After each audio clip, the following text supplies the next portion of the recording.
should do and who I should be.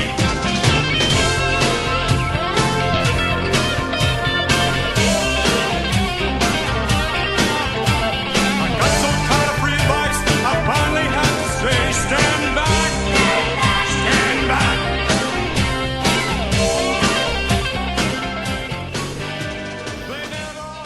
The Colossal Tussle Podcast, episode 40, WWE No Mercy. It is I, KJ Johnson V1, and diggity dog to my right is Latino Heat.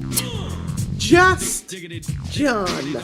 How are you, my friend? Don't call me your diggity dog. Yeah, my diggity. How dare you? Diggity dog. I'm good, buddy. How are you? I've been better. I've been better. But that is not going to stop me. That is not going to stop me from coming here. The penultimate episode before the end of our season.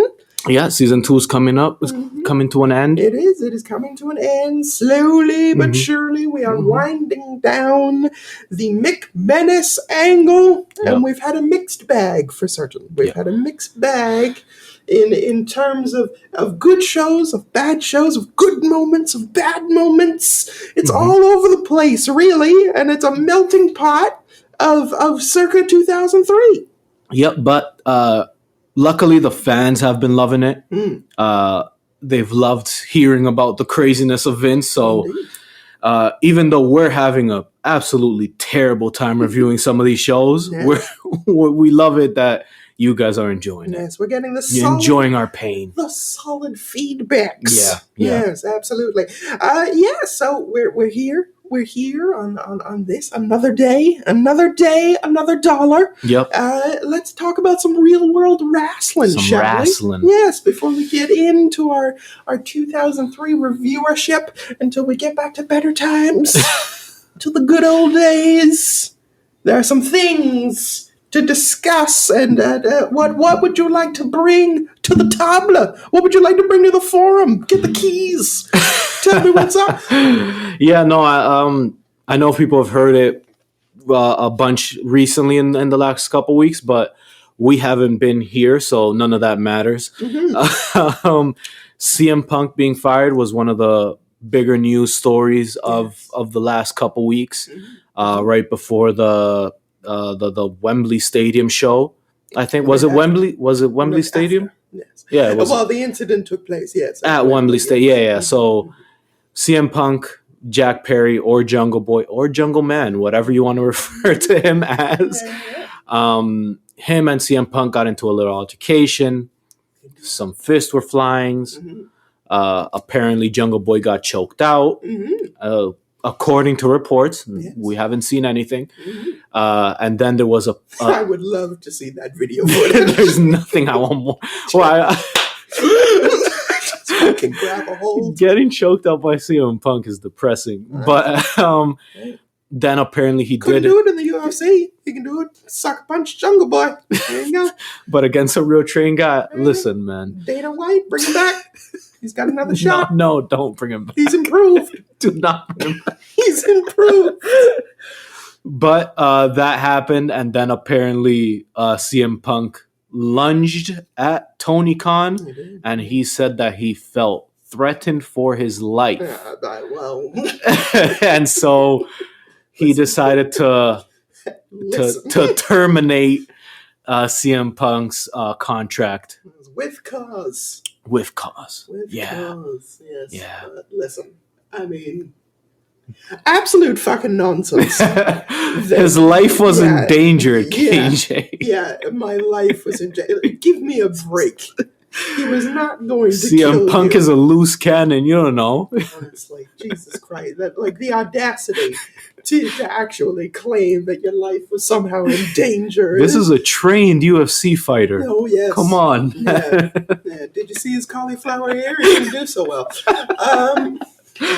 But listen, we were talking before about this, and that, the thing is that it's kind of ridiculous that you would, one, claim that your life was in danger. Yeah. But two, that he's getting fired over this because, as I said, I've heard of much worse. I've read about much worse in terms of backstage altercations and fights and all of this jazz. And it seems like back then people could kind of just get on with it. Yeah. I don't understand.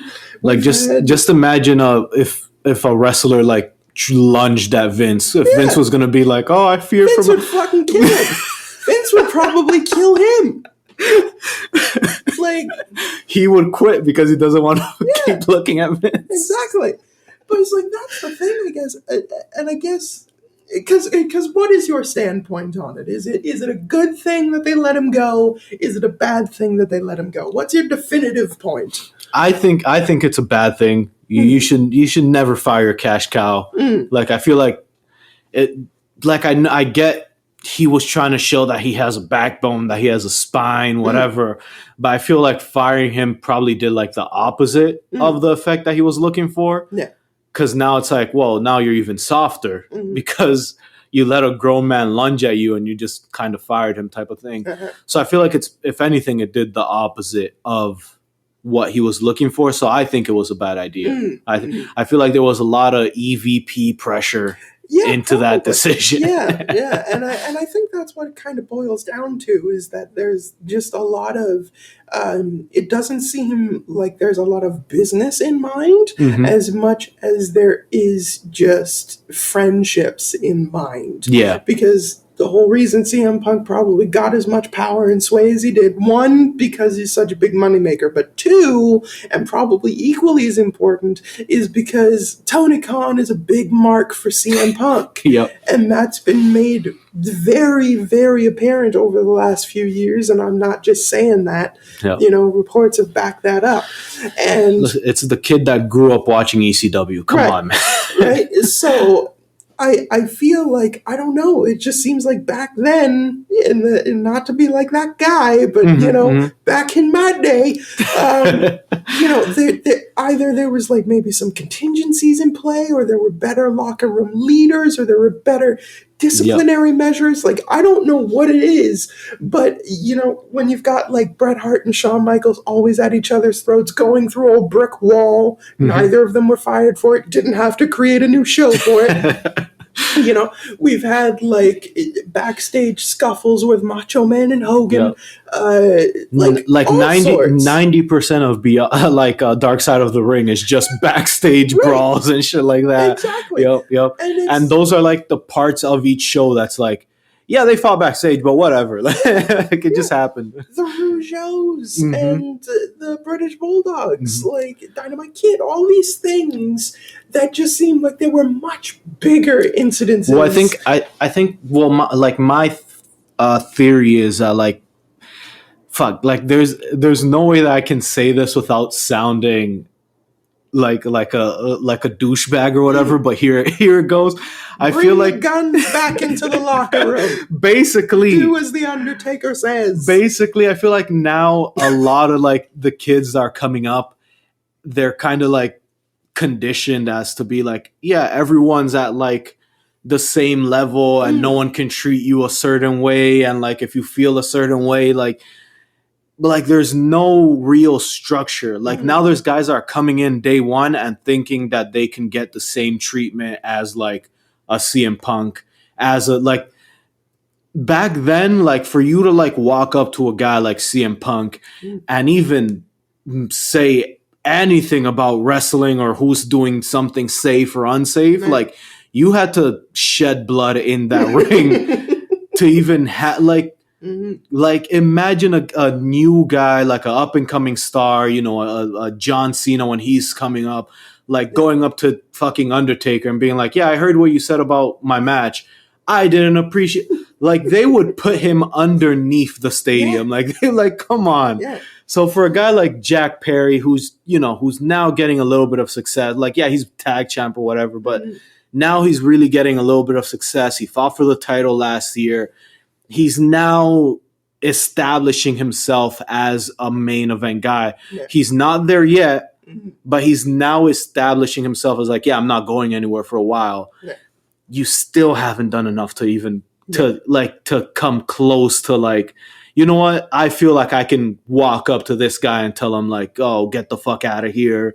Or, you know, like this is my locker room. Like, no, you haven't done enough. Like you haven't done enough. I'm not going to sit here and say that CM Punk is not problematic, because I'm sure he is. He is, yeah. I'm sure he is. Yeah. And he's probably just not a nice man. He probably isn't. We gotta make peace with that early. He probably is not a nice man, and I would agree with that probably.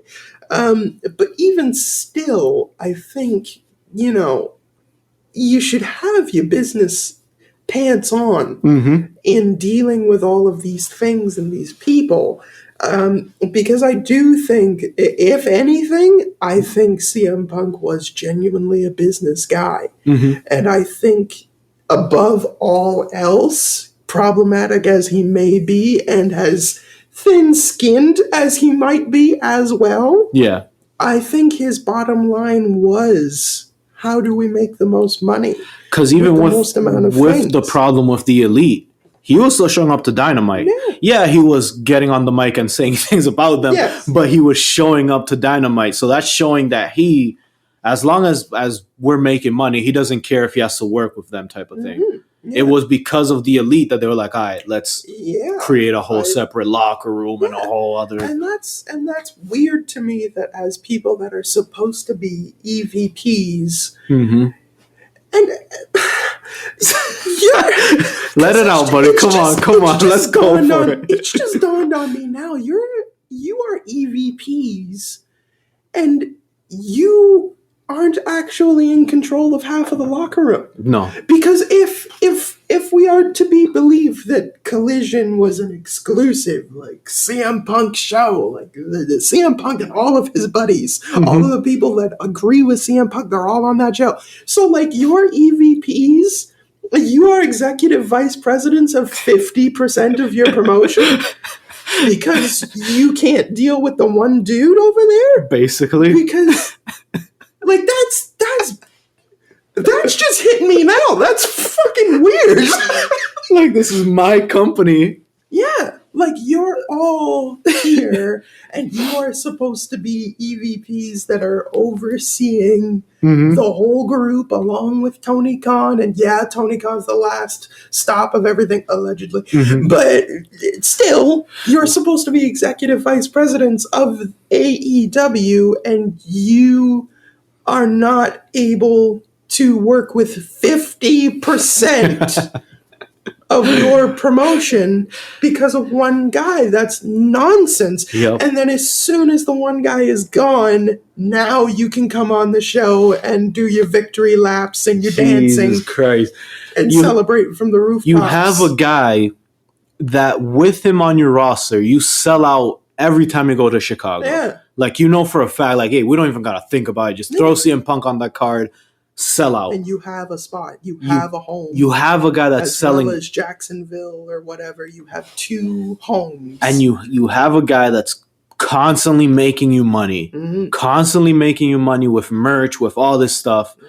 And you're in the back like, yeah, but I don't like him. Yeah. I don't like him. Like, what do you... Right? What do you fucking mean? Like, I hate my boss, but I'm still going to show up every fucking day to work because I want money. So it's like, you have this guy that's making you money, and you're like, yeah, but I don't like him. Yeah. I don't like him. Yeah, it just seems... Like, what do you... Like, what? It's bonkers. It's just bonkers. And then you make another show for him, and you're still like, yeah, but I still don't like it. Like... Yeah. Like, the fact that you have to see him at all just seems to upset you. Like, and I see him once a month. It's still too much. Like, what the fuck? And again, I don't know if it's vice versa. I can't just definitively be like, oh yeah, CM Punk is not in the wrong here, because he certainly is for instigating a fight. You're not fired based on cause for just shits and giggles. You did something. But I feel like they should have never have gotten this far, because you should be able to put your big boy pants on. and deal with these things. Like, again, like, and that shows why, and that shows exactly why they're EVPs, and Tony Khan didn't feel like sharing the responsibility. You know what I'm saying? Like, yeah. that's why it's Tony Khan and then the EVPs, and it's not Tony Khan and the Elite, because I feel like deep down he knew some shit like this was gonna happen, where you're gonna get, your ego is gonna get in the way of the money. Yeah. You know what I'm saying? And it still kind of did, but you know, Tony Khan did his best to try to prolong that whole thing. I would have to put a lot of blame on Tony Khan here for getting it this far. Yeah, because as we say about the mark situation for all of these people, and being a total mark for these people, and being like, I'm friends with the best wrestlers in the world, and oh boy, like I'm their boss too. Yeah, that other company is a conglomerate, and we're more of like a family, like everyone's hugging and shit. Oh, I hate that. I hate that. Especially in business, it just does not work. I'm sorry. But crazy, just crazy. So we'll see what happens. We haven't heard a response from CM Punk. I'm sure that we will eventually one day. And that, he's one of the guys that, like, the money has to be right before he opens his mouth. So I think he's waiting for the best offer. And he's also going to wait for the dust to settle, for people to just start to forget about him, and then he's going to hit. You know, he's like the aftershock of the major earthquake. He's like, oh yeah, the major earthquake has happened. But don't you worry, because that aftershock, when everything you think is all right, and then he's on his way. And so that's kind of eclipsed everything that's going on in AEW. So there are reports of Jade Cargill, who made her return last week on the show, and now there's reports that saying that she might leave soon and head over to WWE. So that'll be kind of interesting to keep an eye on. But other than that, aside from like the whole MJF Adam Cole thing, there's not much really going on in AEW. It's kind of been slow. No, I guess not. Yeah. I mean, we have Daniel Bryan's retirement coming up soon. He says that it's going to be his last year, basically, because his little birdie is turning 7 next year. By the time she turns 7, he says that he was going to end his career. Hopefully he continues being a manager, because I like him with the Blackpool Combat Club. I'd certainly like to see him on the television show. Yeah, for sure. But yeah, I guess he wants to go and be a dad during those years, which, I mean, big props to him. And I think the last injury that he had kind of like scared him a little bit more. Well, he's like, you know what, let me relax. Although, good Lord, if he hasn't put on some of his best work post coming out of retirement, I mean, wrestling-wise, he's done incredible work. So, yeah, his retirement is much deserved whenever he does go. Question before we move on. Who should his last match be against? And you can pick from anywhere, WWE, AEW, I don't give a shit. Yeah. Oh, that's a good question. I guess I would... It's a toughie. Yeah. It's a toughie. I would like to see him and Okada get another round. Finish out there. Yeah, mainly because I think it was cut short due to injury. I think it wasn't what it could have been or what it might have been leading up to. I don't know. But I think that injury, because I was there in the arena. Oh, yeah, you did watch it. Yeah, and as soon as it did happen, I was like, like, because the match just kind of ended. I was like, something went wrong there. You could feel it. And he's always said that he's wanted to fight in Japan, so maybe they could do it at a Wrestle Kingdom or something. I would love to see him in the Tokyo Dome with Okada. I think doing a second round of that. I would love for that to be his last match or one of. I think him and Adam Cole would be a pretty good shout. That would be nice. They had their little... the only thing that I've seen of them personally is that SmackDown show where a bunch of the people were left in Saudi. Yeah, I remember. That was like the first year of the Saudi deal. Yeah. So I would kind of love to see a proper thing with them, perhaps. Yeah. There's quite a lot. I think him up in AEW as the finish for him would be fantastic. I guess Andrade is a good option as well.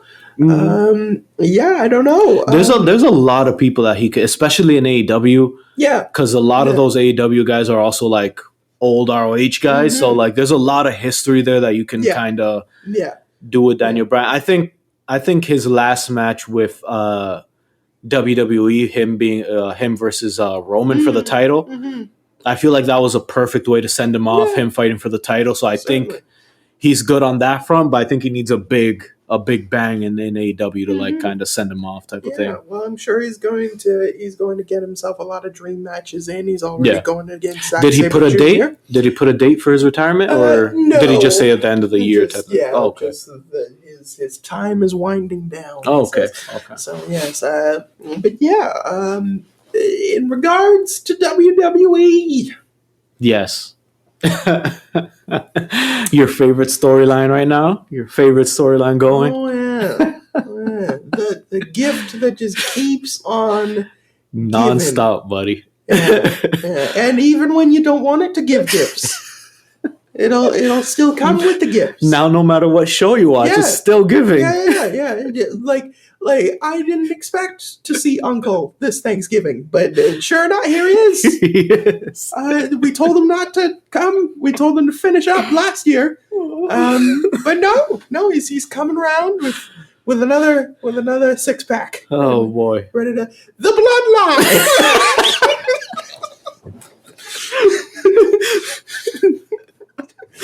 I was gonna keep it going. The fucking bloodline that has well and truly jumped the shark, in my personal opinion. They're finishing the story. Ooh, yes, this Stephen King's It Odyssey, these 1,200 pages. Jesus Christ! And I have read it. I can tell you firsthand, the first 250 pages of that book, not necessary. Much like the bloodline. Jesus. Because the new development is that Jey Uso has been moved to Raw. Jimmy Uso staying on SmackDown, inexplicably trying to get himself ingratiated with the bloodline for some reason. Yeah, so they have this weird thing going on where Jimmy's trying to get into the bloodline while other factions are trying to recruit Jay. Yeah. And then Solo's he's just there with Heyman. And Roman's on vacation still. We haven't even seen a video of him. Like, he hasn't been anywhere. Nothing at all. And so, do you think this storyline has jumped the shark? Do you think that this storyline has gone a bit too long in the tooth? And it's now just... Seemingly, there's no plans. There's just doesn't seem to be any plans in place anymore. Well... Here's my thing with the storyline. Like, at first, I didn't mind it just because, and if you remember back when we were watching WrestleMania, I told you that Roman was going to win just because I know how WWE is. I know they wanted the whole streak thing. But I at least had the confidence that it's like, you know what? Maybe they have something. Maybe they have more to the storyline, because at that point, it was one of the hottest storylines going. I'm like, they're printing money with the storyline. So I'm like, maybe they have something. Yes. And as the weeks go by, you're like, okay, I see there's something going on here. They still have some more story to tell. Yeah. But now it's getting to the point where you're like, oh yeah, they're just throwing shit at a wall. Yeah. They're just trying to see what's going to stick. Because right now, they have nothing for everyone involved in the bloodline. Yeah, there's no challengers for Roman. No. There's no challengers for Cody, poor guy. Yeah, Cody has got nothing going on. The highest merch seller at this moment. Jimmy and Jay aren't doing shit. Well, they technically have their little feuds, but compared to what they were doing, they're not doing anything. It is very transparent. And Solo isn't just to prolong the story. Yeah, they're gonna wait for a WrestleMania. They've said it People thought they were joking. No. I don't think they're joking anymore. They're going for WrestleMania. Yeah. So, and they're going to get there by any means necessary, even if it means a month with no champion. Right. Well, going on to 2 months because we're halfway through this month now. Months with no champion. Months with no Uso interaction. Yep. Cody Cody came out the other day just for the Bray Wyatt memorial thing. Yeah. I don't think he had a match this week on Raw. No, I don't believe so. Yeah, no, so he seems to be going back into it with Judgment Day or Dominic Mysterio or something. Yeah, which is... Maybe they're building up to War Games. Maybe. I can see that. I didn't even think of that. Maybe. Owens, Zayn. Yeah, because they were kind of trying to break up Judgment Day, and then they kind of went back on it. Yeah, gave them all the gold. Yeah, gave them all the gold. JD is going to get in there. Yeah, and, he'll probably try to prove his worth. Yeah, but and then you'll have Ripley in there. Yeah. And then, so that's 4. No, because Ripley doesn't count. That's 5. Ripley doesn't count. I'm sure they'd put her in there. You think? Yeah. And all you have to do is just get another lady on the other side. Yeah, but it's a tornadoes. Well, I guess they can just hit each other. Yeah. Okay. Yeah. I can see that. Well, wouldn't surprise me. Although it could be 4-on-4 or it could be 5. Because they have Cody, Jay, yeah, Sammy, Owens. Yeah. Who would be their 5th member? I mean, you could do Raquel if you wanted to keep building Raquel. Nia Jax just made her return, so I mean, if you want Nia Jax in a War Games, if you want to hurt somebody, throw her in there. Everyone's getting injured. Yeah. Even just by association. It could work. It could work. Or even if it's not a War Games, just a regular Survivor Series match. Yeah. I can see that happening. I'm just speculating because nothing for Cody Rhodes, nothing for Jay, really, nothing substantial for Jimmy. Like a lot of these people don't have anything going on. Roman Reigns at this point doesn't even look like he's going to show up for Survivor Series either, because there's just nobody's even talking about Roman Reigns. Like no babyface is being like, I want him here. I want to challenge for the belt. And you see that they're putting all their effort into like this Seth versus Shinsuke, so it's clear that that's probably going to be the main event of Survivor Series. Yeah. So I don't think we're going to see Roman at least another month. A lot of emptiness, and it just doesn't seem like there's anything for anybody. So where are we in terms of WWE? It's kind of nuts. Yeah, man. It just seems to be a lot of just spinning wheels in the hopes that something big is going to come. Yeah, because even with the Judgment Day, that's their biggest act right now. They have little feuds here and there, but again, there's nothing concrete for them as well. No. So it's kind of like, and Sammy, first Sammy was hurt, then Owens was hurt. Now I think who's hurt right now? I think is it Owens still, or is it Sammy now? Yeah, I don't know. One of them is hurt now, so we gotta wait till they come back for the proper tag. It's a mess. Yeah. It's a mess. The only good thing that they have going on right now is Gunther, Chad. Yes. Gunther, Chad, and I kind of like the Shinsuke Rollins thing. Yeah. But other than that, there's not really much going on. There's not really much going on. Not at all. So we'll see what happens. But until then, we're going to finally get into our DeLorean to better times.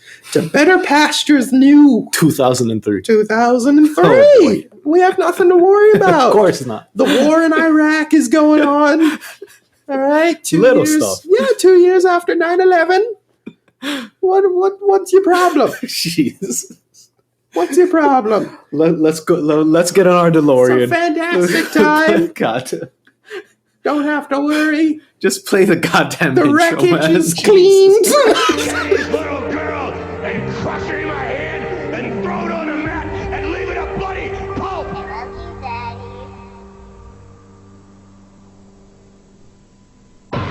I am the new WWE champion. You need to take that belt and enjoy it. Unstoppable. You got a date with the dead man. Brock Lesnar is a violent, vicious animal. No Mercy. October the 19th, 2003. We are in Baltimore, Maryland, where 8,500 approximate fans showed up, which is down from the 10,000 of the previous year that was headlined by, oddly enough, The Undertaker and Brock Lesnar. Ooh. It's only that time. Nice. It was in a Hell in a Cell, and it is legitimately one of the best Hell in a Cell matches of all time. Like, absolutely. Okay. Go out of your way to see it if you have not. 254,000 pay-per-view buys, which is also down from last year's 300,000. So that is what we have going on in terms of the numbers. But usually, what would come next I feel like we don't even have to bring this up. is the Raw rebound. Listen, we all, as people, make mistakes. And although he's wearing his blood's do-rag in solidarity of Raw is War, Just John It's a SmackDown theme. couldn't be bothered. Couldn't be asked Oh, SmackDown to Superstar. check on the updates of Raw. Triple H won. Didn't even think to have a little looky-loo. Just decided, you know what? I will bring myself, and that is all. Listen, man. Are you proud? Are you proud of yourself? This is a low moment for me. I remember the the last time I made a fuck up like this.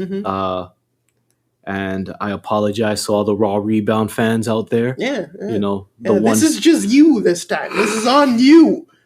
You and you alone. The ridiculous thing is that you told me via text message I always do that. that you had to check Raw. Oh my god. And you didn't even do it. Because I was a SmackDown themed pay-per-view, so I'm like, you know what? Unbelievable. They're good. They're good today. What about Vengeance? I had you do a recap for Vengeance.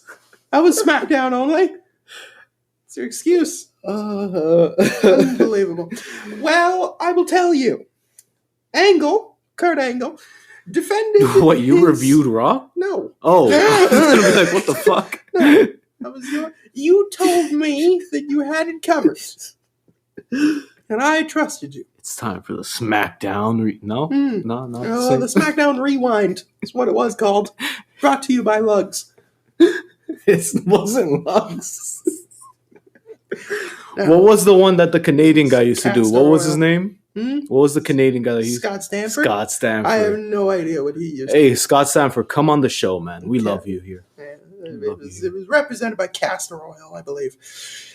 But Kurt Angle defended the WWE title against The Undertaker, and that resulted in no contest when Brock Lesnar attacked them both. That was September the 4th. The following week was the infamous 60-minute Iron Man match, Yeah. which thankfully the votes were not in your favor, so we didn't have to reveal it. Fuck. But Brock Lesnar won by causing DQs and killing them off and doing all that jazz. A typical Brock Lesnar match. Absolutely, it was a 5-4 victory for the wonderful Brock Lesnar. So he's That's the a new lot of- champion. All right. I know, nine finishes. God damn. Absolutely, Holy yeah. shit. 60 minutes. They filled their time. But yes, Brock Lesnar is the champion once again. Stephanie McMahon is made Undertaker versus Brock Lesnar set for No Mercy. Then made it a biker chain match, in which a biker chain is suspended on a pole. Yes. Meanwhile, Big Show has been sprayed with shit. That was so dumb. I hated that angle. I hated that. Big Show has been sprayed with shit by Los Guerreros.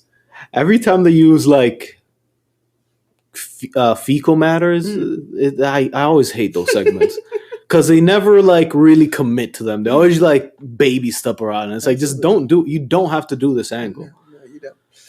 Kurt Angle has been moved down to face John Cena as he continues to grow.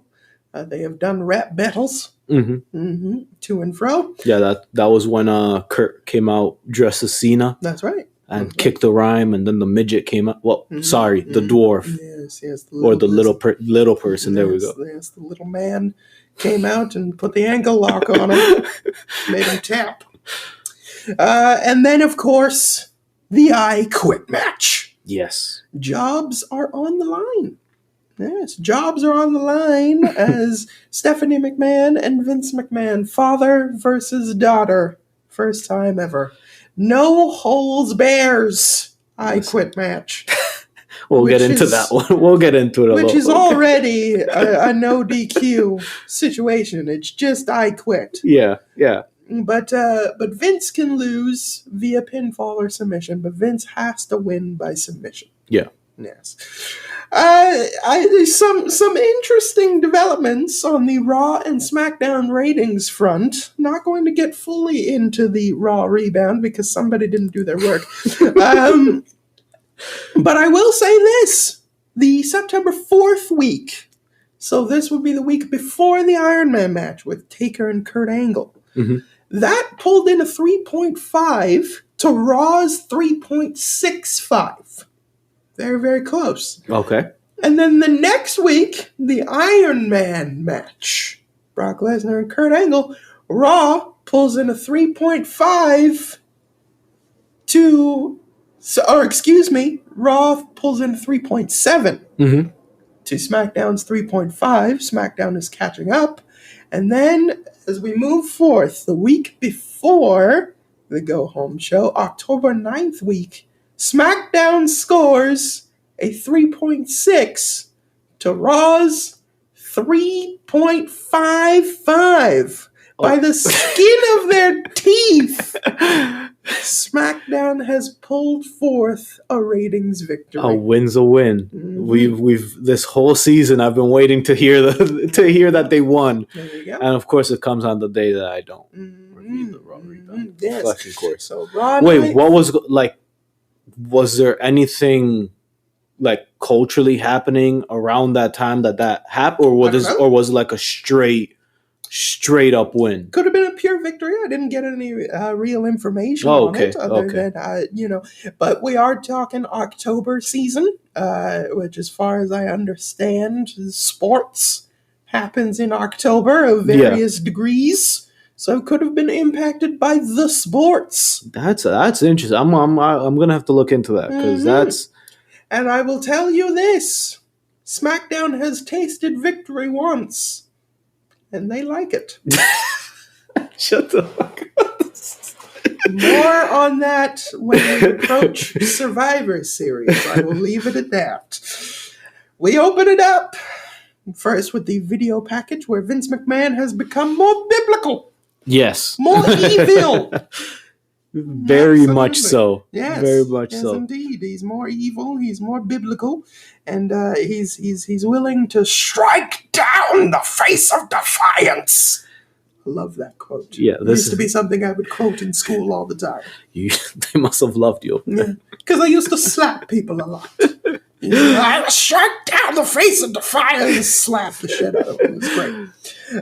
Match number 1. Cruiserweight Championship is on the line as champion Tajiri versus Rey Mysterio. And just John, you need to do some recuperation. Yes. You need to do some recuperative work. All right? You've got to rebuild this tainted image. I'll start us off. Yeah, I'll start us off. Before you're fired with cause. Before I lunge. Yeah, I'll start off. I'm in fear for my life, just to let you know. Walking on eggshells. This is for the Cruiserweight title. This is a grudge match. Each man holds a win over the other, trading the championship back and forth. They start off with a collar elbow tie-up, but neither man can get an advantage, and they end up falling to the outside. I can't really tell if that was a botch or if they meant to do that. because when they get back in the ring, they go back to the collar elbow tie up. Tajiri goes for a backdrop, but Ray reverses it into an arm drag. I thought he was actually going to go for a bulldog, but he changed it midway into an arm drag because, it's fucking Rey Mysterio. What can't he fucking do? Tajiri tries a handspring elbow, but Ray hits a drop kick to the lower back that sends Tajiri to the outside. And then Ray hits a plancha to the outside. Tajiri starts working the arm of Ray and is in full control of the match. Ray goes to the top rope, but Tajiri follows him up and tries an arm drag from the top rope. But Ray hits him with a headbutt to send him to the floor. And then Ray hits a top rope DDT on Tajiri, who then he goes to the cup for the cover, but Tajiri kicks out. They trade pins back and forth, but then Ray sends Tajiri to the outside with a head scissors over the top rope. Then hits Hurricanrana from the apron on the outside. Back in the ring, Tajiri tried to regain momentum, but Ray hits him with a 619 to the midsection. He goes for a West Coast pop, but Tajiri catches him midair and hits a nasty-looking power bomb. He goes for the pin, but Ray kicks out at 2. Ray runs towards Tajiri for a move, but Tajiri sends him flying. But incredibly, Ray lands on the top rope and then hits a moonsault on Tajiri. It's lovely. Amazing. Amazing. During this time period. No fuck-ups, no stumbles, no nothing. Just right into it. Yeah. Very beautiful. He goes for a pin, but Tajiri, of course, kicks out. After some more back and forth, Ray finally hits a 619, then a West Coast pop. Ray goes for the pin, but someone from the crowd runs in and interrupts the match. Somebody. And while Two peoples. Was it 2? It was. It was 2 people. Oh, I only saw the one guy. Yeah, because the one guy slides into the ring. Yeah. And the referee and security stop him. But there's a second security dude. And then he jumps the guardrail and stops him at the guardrail before he gets in. Oh, I didn't even notice that. Yes, this would be WWE's Yakuza that's coming in to the WWE. Oh, no. Mm-hmm. Oh, no. Yeah, very tasteful. Oh, no. Mm-hmm. I thought he was wearing a hoodie, so you're telling me he was wearing like the... Oh, yeah. No. Yeah. Oh, that's... Yeah. Do better, WWE. That was the idea. This was your better time, by the way. Yeah, This was I was living my best life. Living my best life. But yeah, the match gets interrupted by the masked men. In fairness. In fairness, at this point, I would have been watching more Raw, so I would have been more into that Shane forgives and Kane. it. Okay. I would have been more into Shane and Kane. The Yakuza wasn't doing it for you? No, the only time I would have really been tuning into SmackDown was when Rikishi was on it, and that was like my dude. That was your guy. Fair enough. So while the ref and everyone's distracted with the interruption, Tajiri hits Ray with a head kick to retain his title. Yes. Very decent match. Yes, it was a fine opener. Cruiserweight action, 2 of the best in the world. Everything was very smooth. Yes. Entertaining match, a bit short depending on how you like your cruiserweight action. Were you at all convinced that somebody had jumped the rail? No, I thought it was because it was back in the day before I really, I was watching wrestling back then in 2003, but as a kid, not really paying too much attention to it. So I was watching this now and I'm like, maybe this is a wrestler. Maybe it was some, I can't really remember that era. So I'm like, I don't know if this was a wrestler, if this was just a random fucking person. A work or a shoot, brother. But I knew it couldn't be a because I'm like, I would have heard at least some story. I've watched 1,000 top 10 countdowns. Someone would have fucking mentioned this incident. Probably. You are absolutely right. Yeah. So the Yakuza. What is your thoughts on the match? right? It was fine. Yeah. It was fine. It was definitely on the lesser extent in terms of opening matches, because we've seen incredible opening matches Yeah. during our times of the podcast, Yeah. both in the Attitude era and when we were doing WCW. So there you go.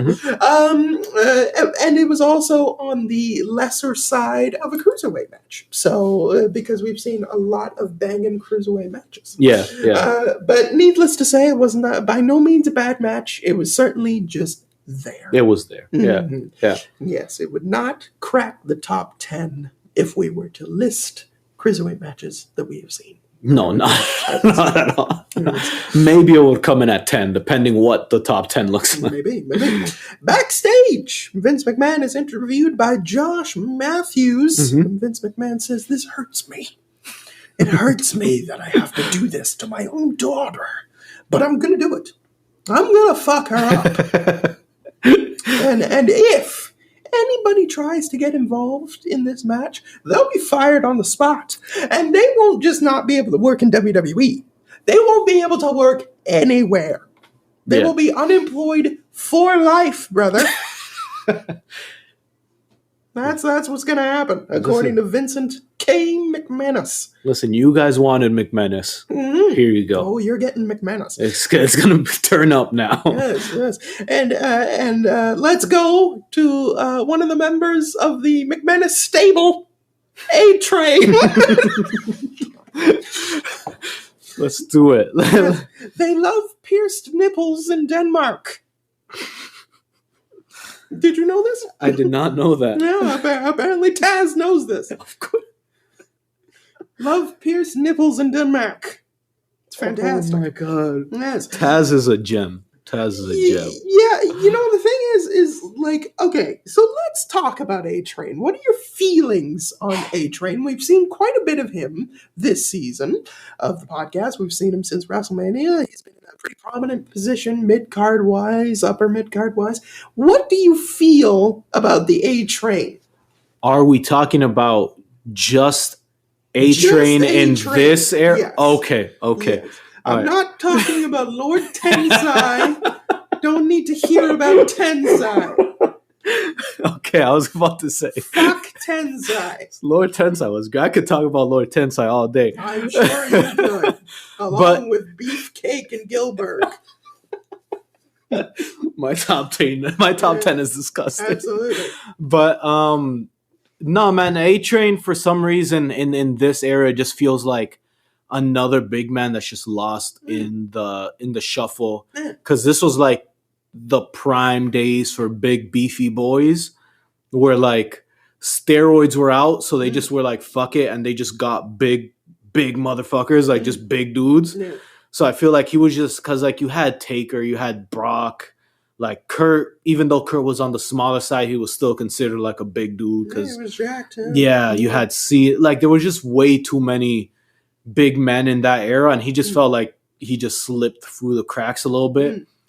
And also he didn't have much to do regardless. That's my thing. Like, I don't understand why he's getting this prominent position, because like Chris Benoit is currently like upper mid-card main event tier, as he has been since the beginning of 2003, certainly. And yeah, just for some reason, A-Train is just always having this upper mid-card spot, but you know, doesn't actually really do anything. Well, that's the thing too, because Vince is known for being very generous with like company guys. Like guys are like, you know what, like I'll do whatever it takes for the and I feel like it could be a case of Vince being like, I like you because you're a company guy, so I'm just gonna keep putting you on mid-card feuds, because like there's really no reason for him to be in any pay-per-view. Like on Raw, like I get it. On SmackDown, I get it. But like on a pay-per-view, I feel like he's the new boss man to say, like, in season 1, how we reviewed almost every show and every show had a boss man. I feel like A-Train is our big boss man. Every single time. Every single time. Most don't forget. Protected as hell. I'll never forget that. Once that finisher happened, it was a wrap. Who knew? But I feel like it was. Who knew? I still can't get over it. We went on like 9 episodes of him not losing. No. The only time he lost on our episode was when Taker hanged him. You had to hang him to beat him. Unreal. I'm telling you, but I feel like that's where A-Train, I think, falls into. Like, he's just like a really big company guy. Certainly. And they just keep rewarding him with just random fucking feuds. Like, because, like, the thing about this match is that I don't have a terrible amount of notes because not a lot happens. You know, we've got A-Train being big and beefy and Chris Benoit just trying to chop down the redwood. Yep. And so a lot of it is just, like, pushing Benoit off, pushing him down, throwing him hither and yon. And, I mean, it's not very compelling because the crowd is just not very into it. Yeah. And they kind of seem like they're working against each other at points because you can tell like they're just giving each other receipts. Yeah. Because they're hitting each other so hard. Like they are stiffing the dick out of each of them. And that's one thing about the crowd for tonight that people are going to notice is that like it's a very loud crowd. Yeah. But when something bad's happening, they'll get like dead silent. Yeah. They'll get like dead. So like this isn't like a middle of the thing. No. Like they're either all the way in or all the way out. Yeah. So if it's quiet the whole match, it's because they were checked out. Yeah, they are checked hot out. or they are cold. Yeah. And that is that. Like Chris Benoit tries for the crossface many, many times. It doesn't work. The only thing of real note is that, a bicycle kick nails Chris Benoit and he starts to work the neck that way and he ties him up in the ropes. He like grabs his arms and wraps them around the post with his belly towards the turnbuckle pad and just starts wailing on the top of Benoit's neck. Which look ugly as fuck. And that was the only thing that was really like, oh, okay, cool. All right. Yeah. Good work, buddy. But the thing is, we need to talk about the botch that takes place here. Yeah. Because this was disgusting. And this was why I wanted to do a deep dive into A-Train and our feelings. Because what the hell? That was because you told me to watch it. Because everyone who's listened to this podcast know how I feel about that other gentleman. But I had to, because when you tell me to watch something, it's because it's important. So I'm like, all right, let me see what KJ's talking about. So A-Train brings a steel chair in for no damn reason, because it's not no DQ, right in front of the ref. Goes for a press slam and just loses grip because like Benoit is so fucking sweaty at this point. Yeah. So sweaty. Loses grip at the top of the press slam, as high as he could be, and Benoit lands face first, body weight full on the neck, face first on the chair legs. Yep.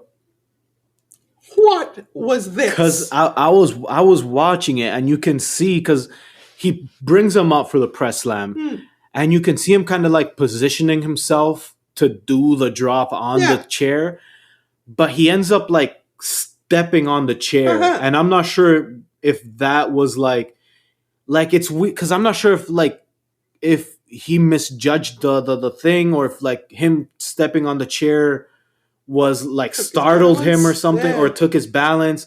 But it's so weird because he steps on the chair, and as soon as he steps on the chair, he just lets go. And I'm like, oh shit. He just completely loses Benoit. So I'm not sure if the chair had something to do with it, if maybe like he lost his balance once he stepped on the chair, or what happened. But if you go back and watch it, the second that he steps on the chair, he just lets go. And just fucking drops the guy. It's outrageous. Absolutely outrageous. Like, Benoit, at the end of this match, he's bleeding from his face, from his mouth, from his nose. And A-Train isn't even known as a injury type of guy, so it's even weirder. Like, he's the one training people. Like, he doesn't, so it's kind of weird to see him botch that badly. And it's an absolute miracle that Benoit gets up at all. Yeah. Is able to deliver German suplexes, turns the crossface in, But at the end of it all, the derailer kick out. A-Train goes for another bicycle kick, but ends up hitting the chair that he's picked up and wedged in the corner. And then finally, Benoit is able to lock in the sharpshooter and win, an ode to Stu Hart, who had passed away this past Thursday. This was an ugly match. Yeah, because just to put into perspective, A-Train is 6'7", and plus the height that... That's right. Talking 7 feet in the air, at least. Because he had full arm dropping extension. straight on your neck without warning. Because at least if you know the spot's coming, you can get ready. Yeah. But without warning, Yeah. you're falling from 7 feet high, On your face. face first, onto a steel chair. Yeah. Yeah, Unreal. yeah. Not a fun time. Unbelievable. Not a fun time. This match absolutely soured me. I was like, what are we dealing with? That is acceptable. I hope that he got chewed out something wicked. Yeah, For being yeah. so unsafe with Chris Benoit. Poor guy. Poor guy. Sympathies in the chat. Before we head to match number 3 backstage, Heidenreich is choking Shannon Moore. I'm so happy that you said his, because I have no idea how to pronounce this shit. Yes, Heidenreich. Have you not listened to his theme song? Heidenreich. Have you not listened to his theme song? He says it. I've never Says listened it to many this. times. Why would I watch a Heidenreich match? Well, Heidenreich. Heidenreich, yes. Reich. Yes. Well, he's choking Shannon Moore Yeah, because he says that he saw Matt Hardy, or not even him, Little John. Little Johnny. Wait, the artist Little John? No. Oh, okay. I was about to say. The voice is in his head. Holy shit. R-Truth, Little Jimmy. There My bad. was a time before it. Little Johnny says that Matt Hardy threw out his tape. No, you're lying. I swear, he said it. Yeah, no, but Little Johnny's an actual person, right? No, It's his head? It's all his head. It's the voice is in his head. Oh, shit. God damn. Heidenreich. He's insane. That's his whole gimmick. Oh, Yes. I've never watched anything by him, so I have no idea what his character is. Yeah, he wasn't good. Oh. But Matt Hardy claims that it was a Shannon Moore best of tape. Mm. And that's why he threw it away. Who made that tape?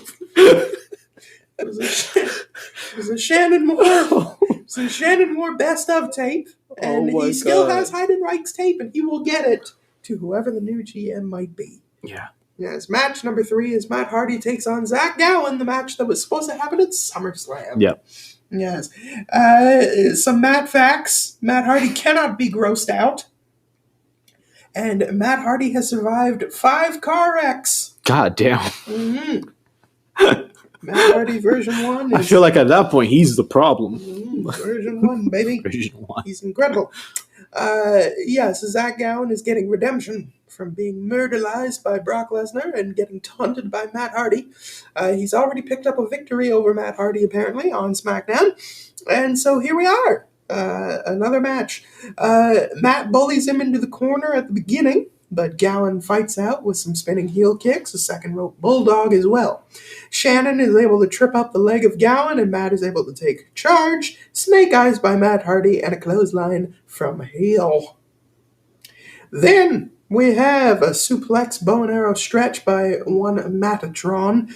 Matt going for the moonsault and misses. A drop kick by Zach Gowen. A springboard helo to the outside by Zach, which was pretty impressive. A top rope crossbody back into the ring, but he is eventually caught into a side effect by Matt Hardy. Matt Hardy goes up to the top with Zach Gowen going for a back suplex of sorts, perhaps. Zach is able to fight out. Matt drops down, moonsault, and victory. Yeah, man. This match was interesting for me, at least. Not in the overall the story that line that we're telling, but it's interesting for me because I always thought Zach Gowen was like a one and done type of thing. Like, oh, we're just gonna have this one-legged guy here, blah blah. But now that we're reviewing it, and I'm seeing that he's actually like they gave him more than one shot to wrestle. it's fucking impressive what this guy's doing with just one fucking leg, man. Yes, Like, he's doing moonsaults, he's doing fucking top rope moves. Like, he's going crazy. Yeah, he's pretty good. Yeah. He's pretty good. He's not bad at all. Which I think- impressed the fuck out of me, man. Yes, yeah. Well, I think the only thing that was really holding him back was the fact that WWE is just not very tasteful in terms of the way that they treat Yeah. handicapped people. Yeah. This is like, especially back then, they just weren't sensitive to this type of stuff. Like that, women were still trying to get on TV. Now Yeah. imagine like a one-legged guy. Right? So yes, his attitude apparently backstage was not fantastic, but the main thing was just, I don't think he was ever going to get a fair shake. One, because of the way that they treat handicapable people, and two, because this man is built like a fucking stick insect. But now that you mentioned his attitude issues, that's another point that I wanted to bring up, because I get it. Mm. Your first feud is against the boss of the company. Yeah. And then they're like, you know what? That feud's over. Here's Brock Lesnar. Yeah.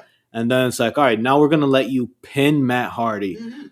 If I was, you wouldn't be able to talk to me if I was him. Like, I would have. I get where his attitude comes from. Seeing the ego. Yeah. At first, I was kind of skeptical about what you were saying. I'm like, nah, it couldn't be that bad. I know. But now it's like, you go from Vince to Brock to pinning Matt Hardy. Right. I can see how your ego might be like, you guys can't talk to me. Indeed. But there you go. So Zach Allen gets a win in a couple-minute match, and there you go. And this is the last that we'll be seeing of Zach Allen. Mhm. He won't be on Survivor Series, and I don't believe that he. Oh, this was the one they Yeah. kind of phased him out. Yeah, this is when he was starting to go exclusively onto TV, Mhm, maybe mhm. working a couple of Velocity matches, but he would not be long for the WWE. He would not be on Survivor Series. He's not going to be there for very much longer. But yeah, sample size of Zach Allen is kind of, I don't know, what could have been, perhaps. Yeah, I feel like if anything, it's wrong place, wrong time. Mhm. I think if he was born a couple years more later, where he was growing up in the ECW's, ROH's type of thing, maybe his career might have been different, because now it's like a little bit more tall, like everyone's a bit more accepting and shit. So maybe it would have been different if he was born, but I feel like he was just born at the wrong time. Maybe. The land of the giants, as they used to say. So, Match number 4. The APA taking on the Basham Brothers. The APA comes out. They're full of piss and vinegar. I love the APA. And the Basham Brothers, when they come out, you can taste the silence. It is so fucking quiet. Their music doesn't even cover any of it up. No. It's so damn bad.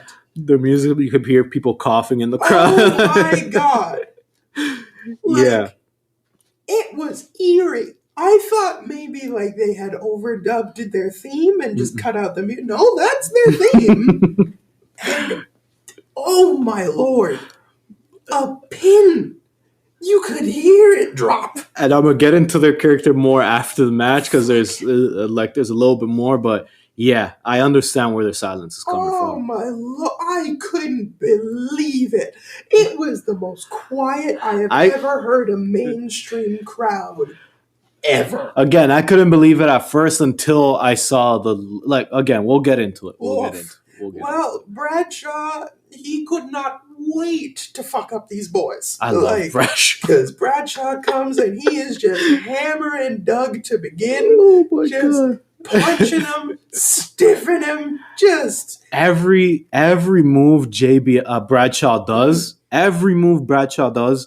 looks like it hurts. Oh, absolutely. Like it's not. Nothing Yeah, back. it's not like some other wrestlers that you see them work and you're like, yeah, he's protecting. Like, no. Everything he does looks like it hurts. Listen, that's why Bradshaw was one of my favorites. And Still my favorite. I am unironic in that. Still my favorite. He always looked stiff. He looked tough as hell. And then when the character JBL starts, chef's kiss, baby. That was my favorite time. Absolutely. Because, sorry. Go ahead. Because I just love I love talking about JBL. His clothesline is one of the realest moves I've ever seen. He puts everything into it. Even when they were showing the clip of him hitting Shaniqua, Shaniqua gets killed. it looks like he still didn't hold anything. Like he just, once he pushes that arm all the way back, Jesus Christ, he does the wind up, and he brings it from almost basically from the floor and just cracks you across the chest. Absolutely kills it. It's wonderful. It's absolutely Love it. And fun fact about Shaniqua, she was apparently a absolute toxic person in the back room. Damn. Absolutely. So he probably had a little. Oh, he put a little bit extra salt on and pepper on it for sure. He put some salt and pepper on it. Yes, Farouk gets in, does very much the same thing. Yeah. Back elbow, nice and stiff. Power slam, and here comes Danny Basham to get a whooping as well. A botched jawbreaker by these two men. Thank you, because that confused the fuck out of me. So much so that Farouk was literally like, "What the fuck?" And then he got kicked in the face for his troubles. That was because you see them like grapple, and then all of a sudden you just see Farouk like drop, and I'm like, "What drops him? What the fuck?" It's supposed to be a jawbreaker. Jesus. Not to be. Bradshaw then just pulls Doug Basham outside. I saw that. I'm pretty sure that wasn't in the script. Because he grabs him by like his pants and just like brings him to the outside. And you can tell that it was I don't care what anyone says, that was on the spot, because if you look at Danny's tag partner Doug, he looks like, wait, should I get in? Do I have to buy top? What's going on? Bradshaw just takes him outside, beats him pillar to post, and throws him back in. Farouk gets hit by a double back suplex. They isolate Farouk to get some heat going, but there is no heat. No one gives a shit. I cannot stress enough how little the fans care about the Basham brothers. It is ridiculous. At least La Resistance is getting good heat. Yeah. The Basham brothers are the new young tag team in town, just like La Resistance. And good Lord, night and day difference. Finally, Bradshaw is able to get himself a hot tag, and a hot tag indeed. Mm-hmm. Bradshaw is killing these people. A powerbomb from God's perspective. He picks up Doug Basham and just powerbombs the through the ring. Oh God! A fall-away slam, the last call to both Bashams, because one from the top rope, just a fall-away slam from the top rope. Danny Basham is able to break up the count. The ref goes down here at this point, and here comes Shaniqua. Yeah. Shaniqua with a bat of sorts, a baton, hits Bradshaw in the back of the neck. Danny Basham is able to get the cover, and it was not an amazing match, and silence was in the air upon the Basham victory. Yeah, man. This is the perfect definition of an ass whooping. Because what APA did to the Basham was an ass whooping, and it sucks that was the finish, because it kind of just sucked all the air out of the fucking arena. Yeah, what little there was. Yeah, because the only times that the crowd was like getting like kind of cheering and kind of getting into it was when the Bashams were getting their ass kicked. So it kind of sucked that that's how it ended.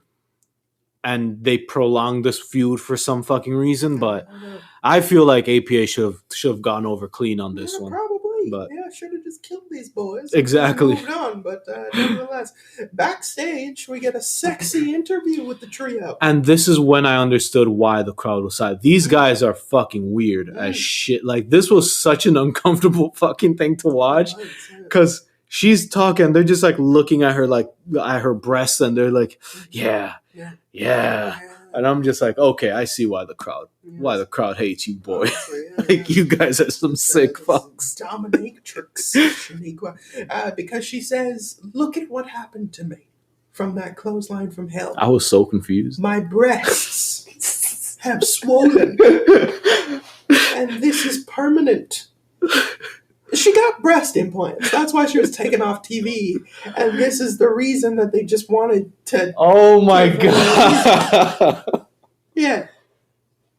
Like, she got breast implants, so they're like, oh, we'll say that your tits were swollen from the clothesline from hell. Why do people hype up the Attitude Era? I don't get it. Well, this is ruthless aggression, baby. Is it? All right, yes. Does it count as ruthless aggression? Yes. After 2001, this is ruthless aggression. Oh, this isn't even fucking work. Oh my god. I thought this was the... Yeah, damn. But yes, because they win, I don't... They get to go home and they get to be dominated by the dominatrix. Mm-hmm. Time for a video recap package of father and daughter. Oh fuck! Going to war. I quit. You have always been the apple of my eye. You've always been Daddy's little girl, and you always will. I love this business. I've always wanted to be a part of this business, to be closer to my family.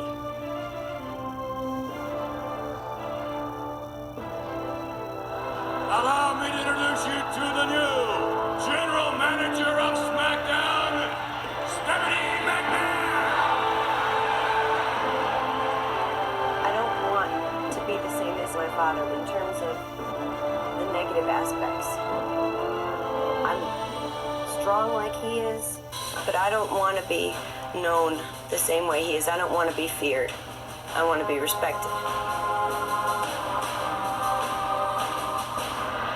I gotta say that you're a terrible disappointment, Stephanie, because when I put you in a position of General Manager of SmackDown, I thought for sure I could be proud of you. You would follow in my footsteps, but it looks like maybe I made a bad investment. I'm hoping that she comes out here and respectfully resigns as General Manager of SmackDown. I will not quit. Not now. Not ever. Yes, you will. Oh, here comes the A-Train! Look at the fear in Stephanie's eyes.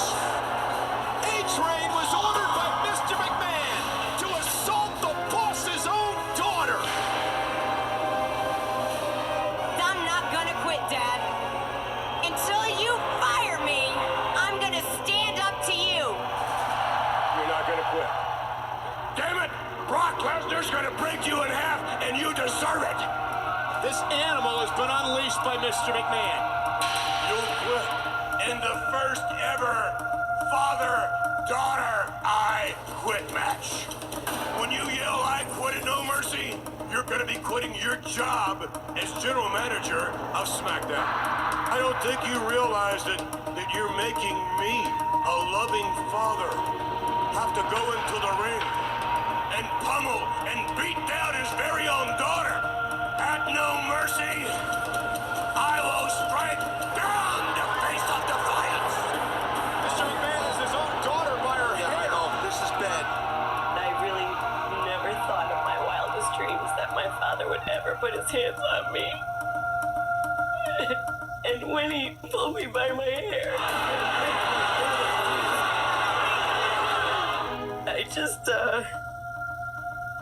I never would have thought he would have ever done anything like that.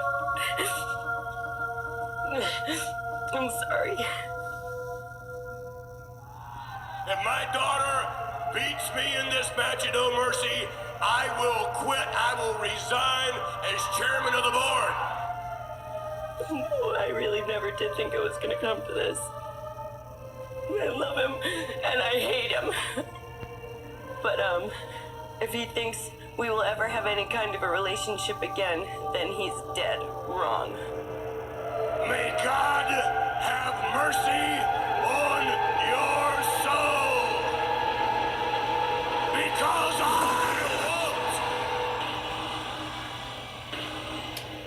won't. Mr. McMahon and Stephanie McMahon. Yes, as I say, Vince McMahon has gotten more evil, more biblical in his time.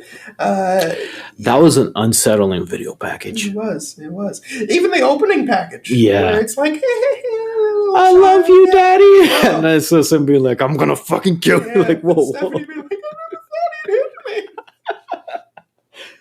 I don't know why I'm like, we shouldn't be laughing. That was some, but yeah, that was some terrible shit. That was some terrible, terrible thing. Yes, yeah. So Linda McMahon is with Stephanie McMahon for this one. Mm-hmm. Sable is with Vince. Vince coming out looking like a stuffed turkey. Jacked to the gills, just fucking dark skinned and thick. Looks like Tony Atlas. Yes, very, very gross. Very gross. And old Tony Atlas. Not new. Tony Atlas. Not young. Not young Tony. Not with the baby oil on him. No. This is old Tony Atlas. Yeah, this is old toe sucking Tony Atlas.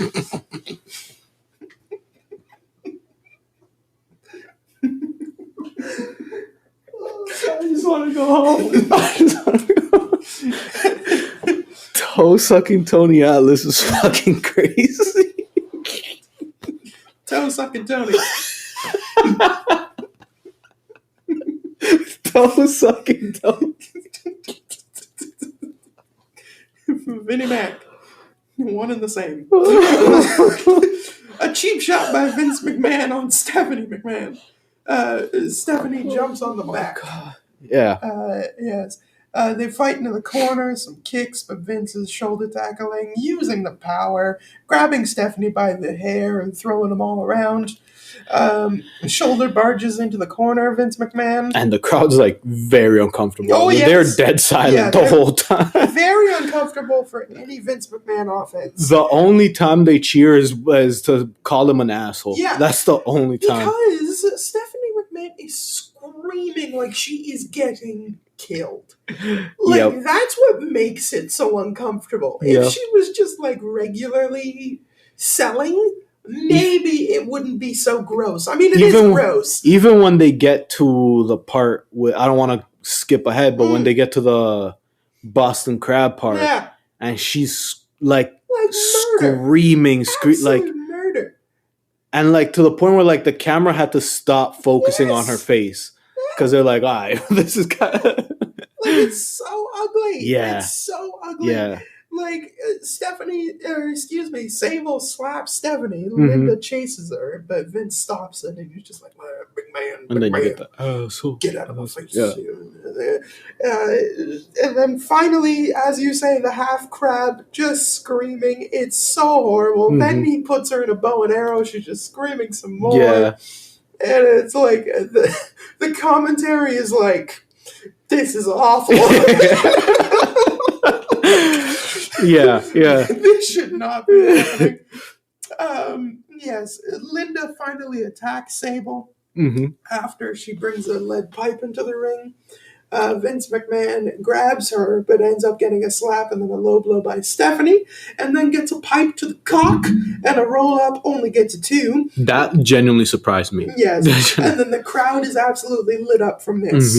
The pipe attacks by Stephanie McMahon. Only 2 after the foot is on the rope. And then a bulldog by Stephanie McMahon. And again, the crowd is on fucking fire. Yeah. So oddly enough, even though they are very uncomfortable, they want Stephanie McMahon to win so badly. Yes. But the crowd is on fire, but it is snuffed out as Vince McMahon takes a lead pipe to Stephanie McMahon, hits her in the guts, and then chokes her for an uncomfortable amount of time until Linda finally throws in the towel. Vince wins, pie faces Linda down. An unnecessary match. And also, the only thing I loved about this match is at the end when Vince pie faces a Linda, you hear Michael Cole being like, 30 years of marriage. When he puts his hands on Linda for the first time, and Taz is like, that we know of. I'm like, oh my God.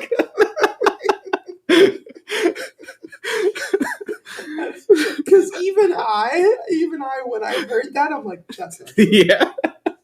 That's not true. Taz was the only person to have the balls to be like, that we know of. Yeah. And then just fade back out. Because even outside of kayfabe, that's not true. Yeah. I'm telling you. I 100%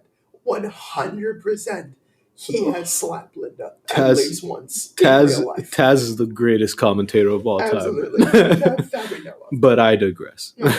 Yes, unbelievable.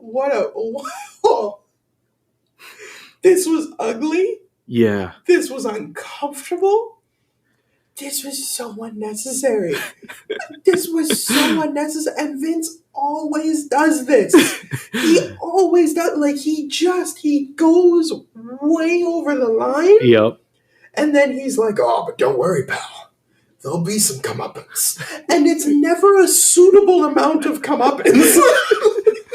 Because even with this, like, the one thing I love about Vince matches is that there's a routine, which is always like, it starts off mild, decent stuff, shoulder block here, Absolutely. wrestled here, and then for some reason it just goes into like overdrive where it's like all the weird shit that could happen is gonna happen like in this little spot. And say like crowd's dead the whole night. Mm-hmm. Crowd doesn't give a shit. Yeah. They're uncomfortable.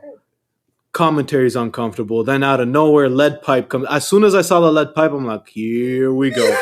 It's the McMahon hour. And just like that, it goes into complete chaos.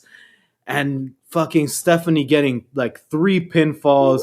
And all 3 times I'm like, she got him. And he kicks out. I'm like, oh my God. And it's like the crowd are just there for it. It's like you have the crowd in the palm of your hand. You like just pull the trigger. Yeah. And it's like, listen, man, I get it. Like, you think that the ends justify the means. And in like a certain sense, you're right. Yeah. But you go so far. So far. Because like the most infamous thing of like bringing up the you've gone too far here is when he makes Trish Stratus bark like a dog. Yeah. And strip. Yeah. And humiliate her on TV. Yeah. And he's like, but don't worry, pal. I got my comeuppance at WrestleMania. You know? Linda kicked me in the balls. Oh my God. Trish slapped me. What more do you want? It's like, no, Vince. Like, that is not justifiable enough. Vince is the best at like taking a small concept, a small idea, and pushing it to the point where people are like, all right, you shouldn't be doing this. And he's like, oh, but everything's fair game. It's like, it's not. It's really not. How is God going to get his comeuppance? Oh, man. You know, it's like, oh, but good Lord, like this here is just like heat, and he's like, oh yeah, but don't worry, next month, pal. And then you have the spot with Steph hitting him with the lead pipe, and it's like, okay, he made good on his promise. He's gonna get his comeuppance. He got slapped, kicked in the balls, lead pipe, all of this. Then he kicks out, and that's when I'm like, oh. This isn't the episode where he's going to get his comeuppance. I'm like, this isn't the part. Good Lord. On to match number 6. Kurt Angle versus John Cena. Yeah, so let's just get right into the match, man. Abso-fucking-lutely not. Oh, yeah, the promo package and all that. Yeah. I mean, we've got a good promo package, but that's not what we're here for. Oh, boy. That's not what we're here for. We're here for the lyrical renditionings as performed by the Doctor of Thugonomics, KJ Johnson. Oh, boy. Mm-hmm. Yes. So, if you would, please, just, John, cue up the music and drop a beat.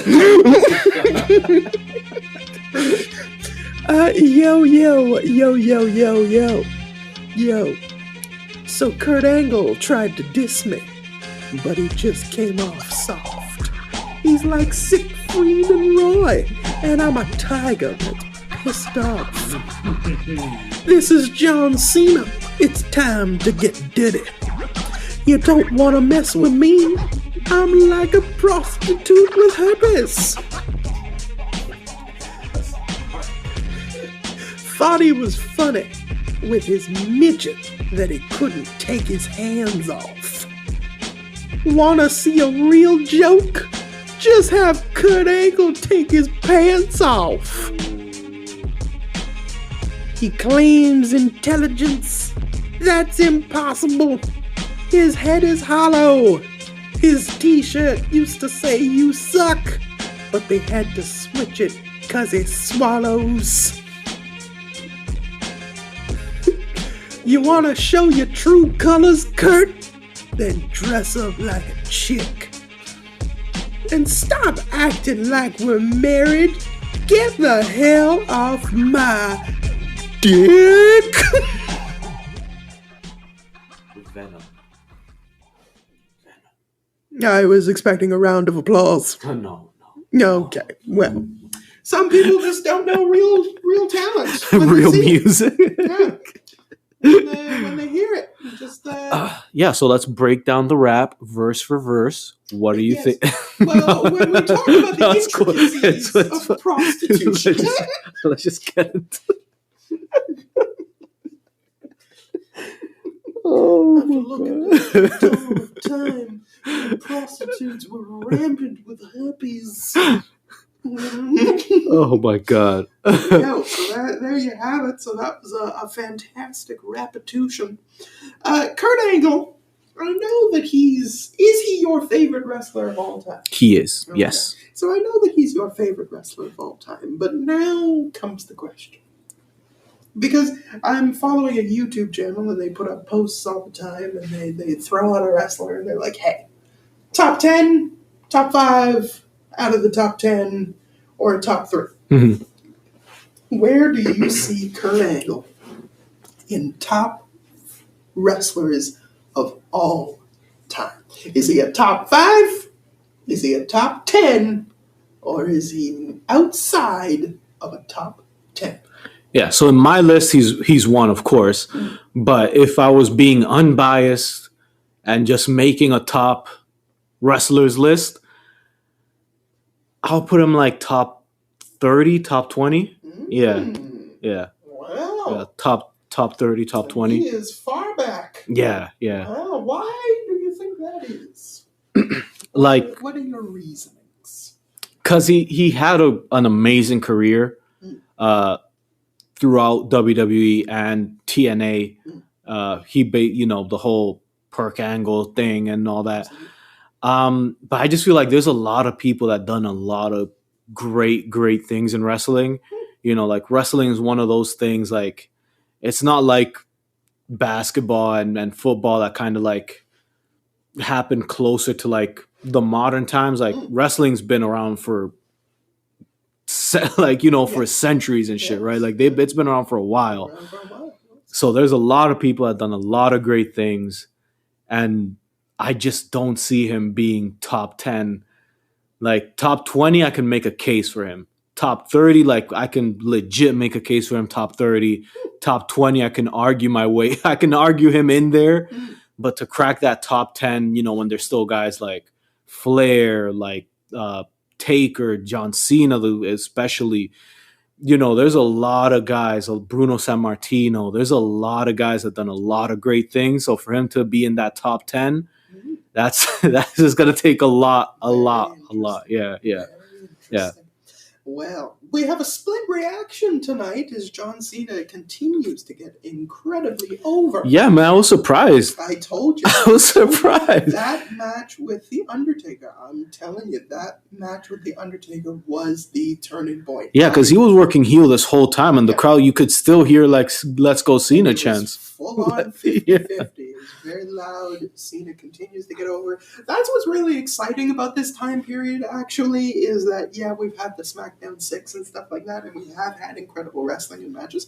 But seeing John Cena coming up in the ranks, coming up and little by little, actually, organically getting over before it would turn completely sour and he'd be pushed down our throats. Like, he's still being pushed. Yeah. He's still being pushed in there, but he's being pushed in a more conceivable manner where he's looking credible, looking like a true challenger, but he's not winning all the time. He's winning on TV, he's getting momentum that way, but the big ones, he's coming up short, but he's still holding his ground, and that's really good. Yep. And he organically gets over that way. It's very nice. So it's a split match.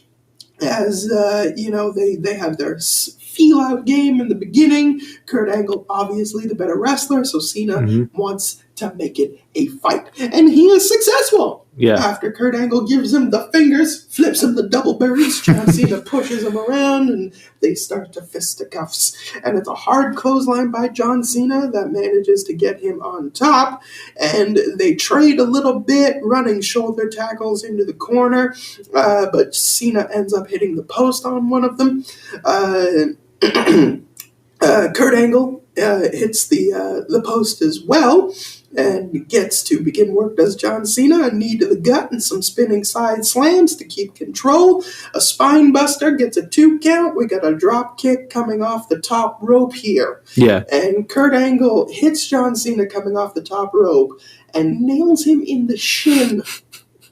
I'm not sure if he was because he has the ankle lock, so I'm not sure if he was purposely aiming for that or if he just missed his jump. Absolutely, he jumped way too late. Both of these men are doing something that they don't normally do. Kurt Angle does not normally do a drop kick, and John Cena does not normally come off the top rope. Yeah. Both men were out of their and they were both very unsuccessful at it. Honestly. But there you go. Connects to the shin, but they recover nicely enough. Kurt Angle with clotheslines aplenty, Russian leg sweep and stuff like that. An ankle lock, but Cena gets to the ropes. Outside, they fight on the apron for a little bit, and German suplex attempt by Kurt Angle. I love that spot because every time he does it, I'm like, you're not fooling anyone. No one's gonna take this bump. No. But every time he does it, I'm like, maybe this is the day. This guy could be stupid enough to do that. Exactly. I'm like, Cena's young. I don't know. Maybe he thinks his neck can hold up. Absolutely. His shin was fine. So maybe why his not? neck is good. Yeah. But no, it is not to be a DDT on the apron by Cena to Kurt Angle. Yeah. And then a second rope leg drop only gets a 2 count. These guys doing fantastic work with each other. They're working so smoothly. They have good chemistry. Oh, yeah. Oddly enough, you wouldn't think these pair together very well, and you didn't see very much of it during their careers. They fought maybe once or twice. Of course, the debut, and then one here, and there might have been peppered elsewhere, but not too often. And they did have fantastic chemistry with each other. Yeah. So it's interesting that it should have been his last match. John Cena, Kurt Angle. Should have been his last match. But no, wait, yeah. Kurt's way past his prime now. Oh, Kurt's cooked. Now. Yeah, Kurt's cooked. Yeah, that's it. Yeah. I was thinking like it could still, but then I'm like, nah, Cena's in shape, but Kurt's gone. Yeah, that's it. That's over. German suplex by Kurt Angle. The suplexes by Kurt Angle. Cena. The diet through amigos. Yes.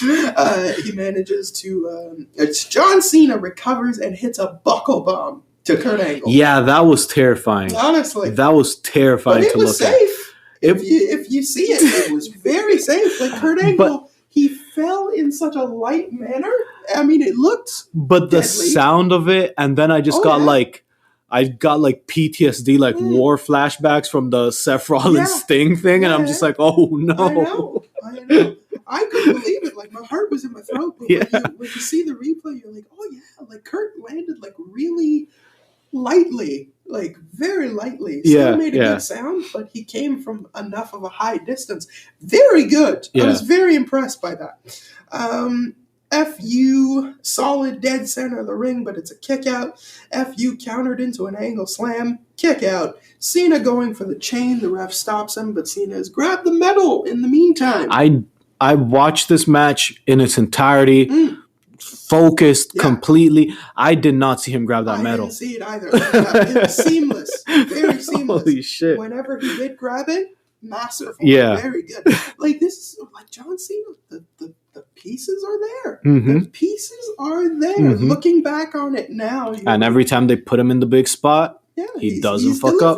He's delivering. Yep. And he's doing like the little things that make it like, oh yeah, this is pretty impressive. It's a shame he couldn't hold on to it when he became WWE champion that first round.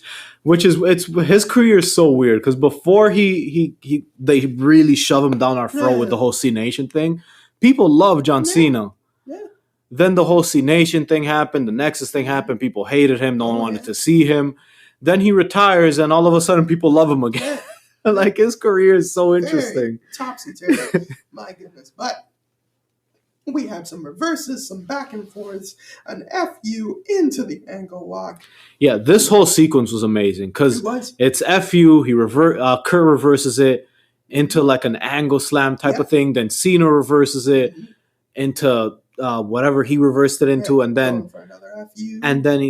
Kurt reverses it into a victory roll that he then reverses his own move into a. Come on, man. Seamless. Top 20. Don't play with me. Don't play with me.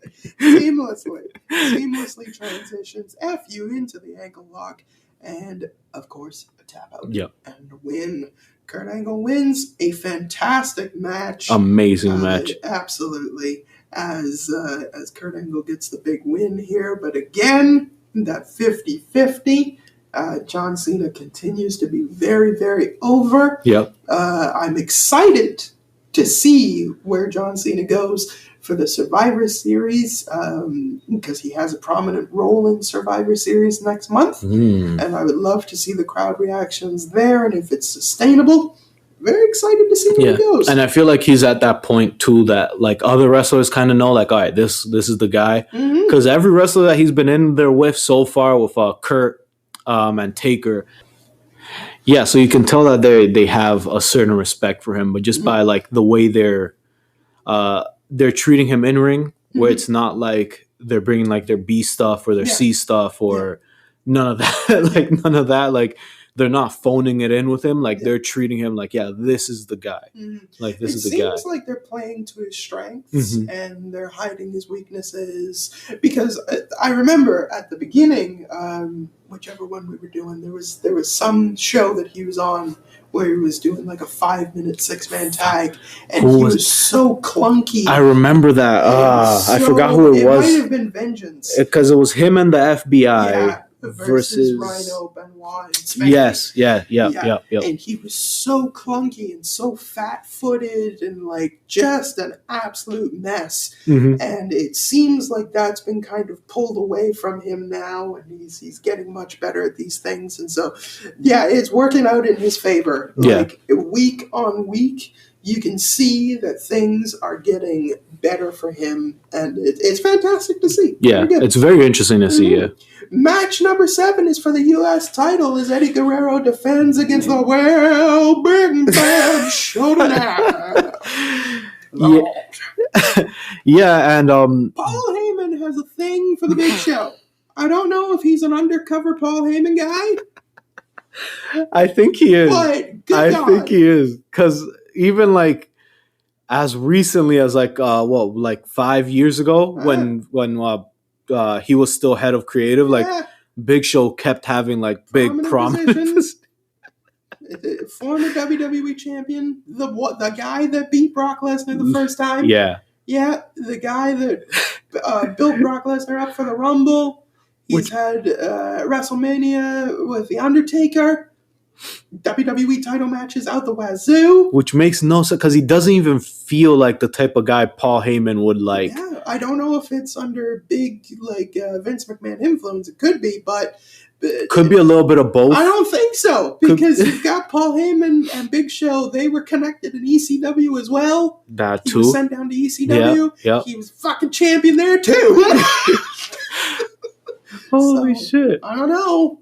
Yeah, somebody ought to ask that question. Ask the hard-hitting question. So weird because it's not even Paul Heyman guy. He's not even like that. Well, he's a good wrestler, but he's I like the Big Show. Really? I genuinely, I really, really like the Big Show. Like he's one of the people that if I became a wrestler, he's one of the people that I honestly always wanted to fight. Okay. It was like one of my dream matches because I just had visions of like bumping around like crazy for the Big Show, and it would just be so much fun to me. Okay, just getting thrown around by Big Show, and I don't know, I'm weird. Listen, man. He's not my cup of tea, but I like Big Show's that's work. fair. I like Big Show's work. Well, but let me tell you, when he's out of shape, when he's fat, he's awesome. Okay. I just wanted to make sure.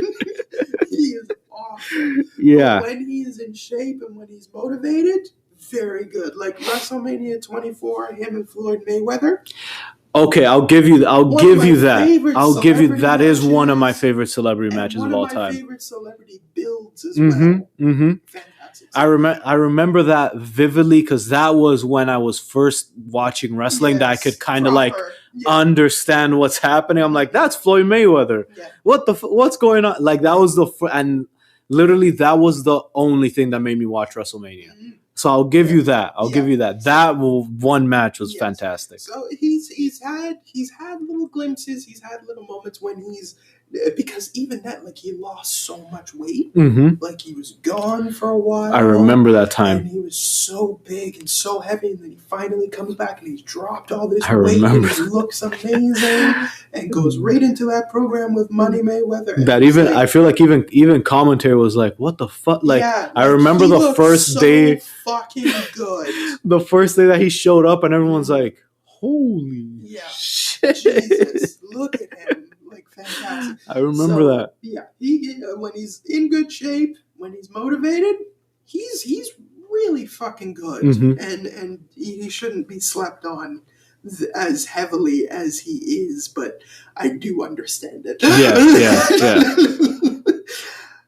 U.S. title match. Yeah, U.S. title match. Champion Eddie Guerrero versus challenger Big Show. Mm-hmm. It's basically same shit, same typical big man, small guy dynamic here. Yes. Eddie, very much like Benoit A Train of earlier. Exactly. Eddie starts off throwing the belt at Big Show, and when Big Show catches it, of course, Eddie just goes off. Yeah, and goes just off on the Big Show. But of course, it's the Big Show, so gets into the corner. That's right. Big chops to the chest of Eddie, chops to the back of Eddie because he comes in with an injury. Yeah, we have to briefly touch on it for the context here because he has like a lowrider truck or something. Like, it's not his usual lowrider, and he gets choke slammed on it. Big Show breaks it with his fist, breaks the windshield with his fist. Throws Eddie Guerrero all over it, so he's got glass shards and cuts everywhere. Yeah. Choke slams him on the roof of the thing. It looks so ugly, and it was like, God damn. And like how do you go from being covered in shit to the choke slam incident? How is that part of the same few weeks? Because that's Big Show's whole gimmick. He's never like, it's never one side. He's always like being insanely goofy. Then in that same feud, they'll be like, no, but he's still a monster though. But he's still a monster. And then when you're like, okay, he's a monster. Then they're like, no, but he's goofy though. Yeah, honestly. But he's goofy because he was tripped over by a rope the night that he got covered in the shit. That I think Eddie was like pulling Chavo pulled the rope like some Looney Tunes type of shit. And then all of a sudden they're like, no, but he's a monster. But he's a monster. And then next week they'll probably make him like dude, fuck Mae Young or some shit.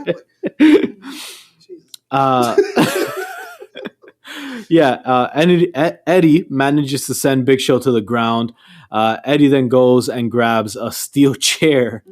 This was actually really, really fucking clever because Eddie grabs a steel chair, throws it into the ring, knowing that the ref is going to pick it up right away and throw it out. Absolutely. So as the ref goes to... If you're Chris Benoit, you're going to get thrown face first. Apparently. So the ref grabs a fucking blue chair that I hate those blue chairs. He grabs the blue chairs and throws it out. And while he's throwing it out, Eddie just grabs the lid of a trash can and fucking decks Big Show with it. Absolutely. The loudest sound, well, maybe since WrestleMania 4, the loudest like trash can shot I've fucking heard. Absolutely. Cleaned his clock. Back in the ring, Eddie keeps control, landing chops and punches to the Big Show. They go back to the outside, and that's when Big Show starts tossing Eddie all over the fucking arena. Picks him up and just hoofs him into the steel post. Just tosses him all over. Eddie is jacked. From the start of the podcast, he actually seems like he's gotten bigger. Yeah, seems like he's put on more muscle mass. I wonder why. Jesus fuck. He's getting ready for the title. Oh. Sorry, I was going to make a joke, and I had to physically stop myself. Holy shit. I saw the gears grind to a halt in your brain.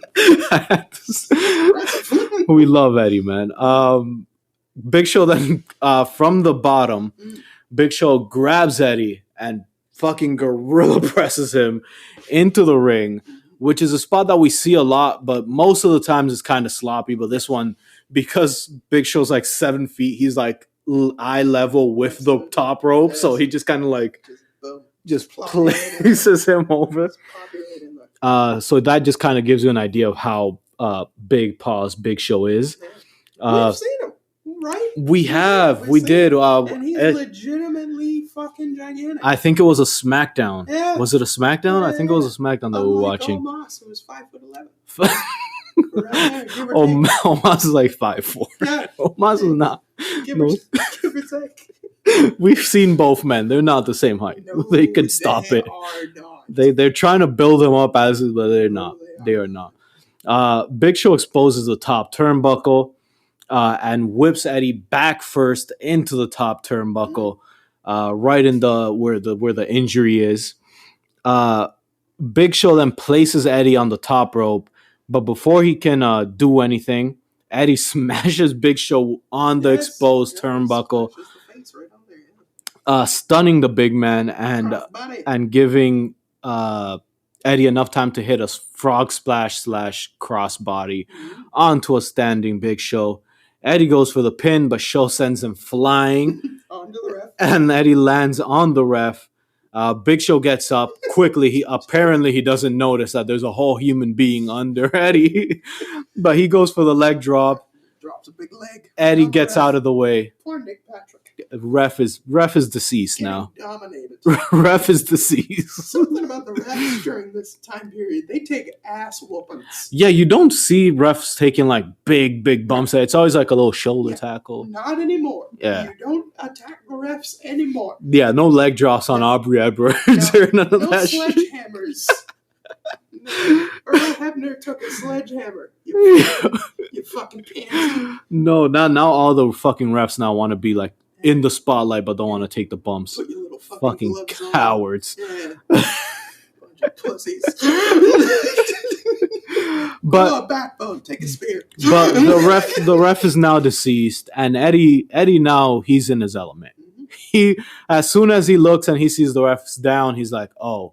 You can see the gears turning. He's looking around. He's like, "Whoa, what am I picking up? What am I doing?" Would say, it's time to lie. Cheat.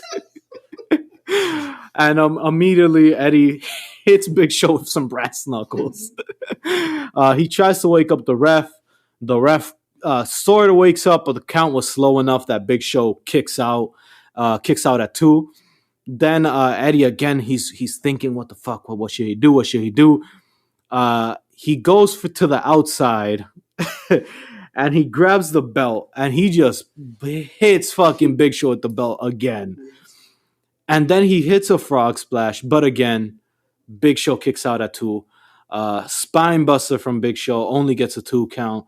Choke slam by Show, but Eddie gets his foot on the rope.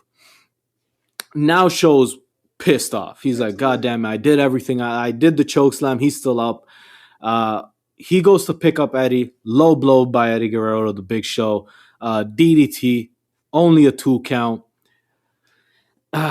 And then this was a good match. I really like this match, but this is where it kind of gets sour for me because Big Show, the spirit of the big boss man, gets into him.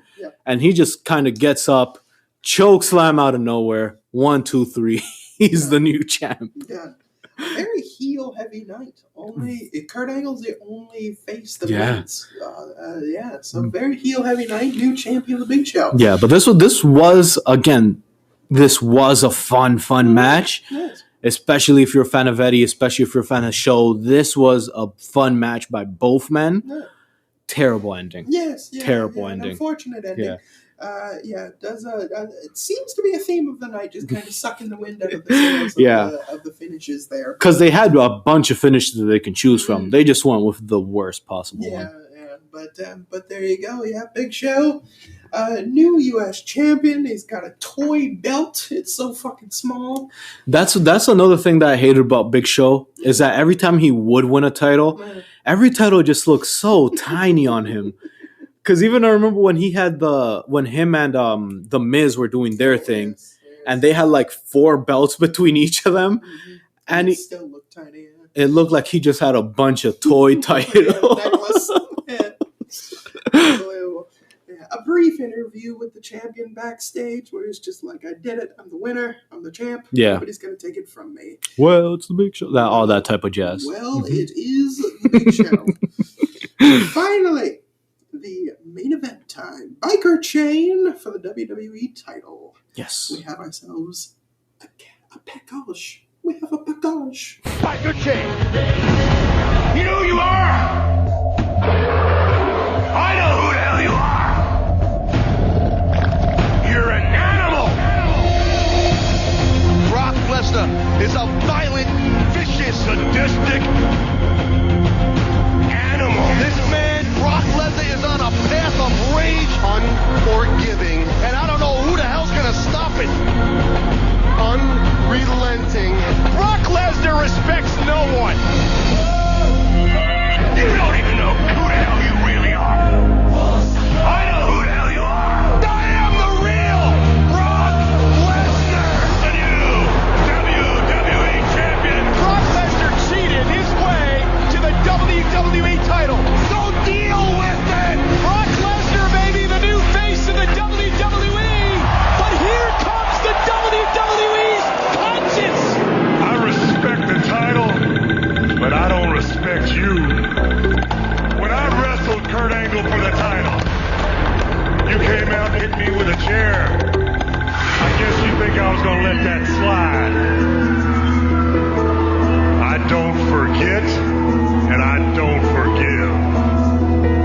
You need to take that belt and enjoy it. Hang on to it real tight, because your first title defense is against me.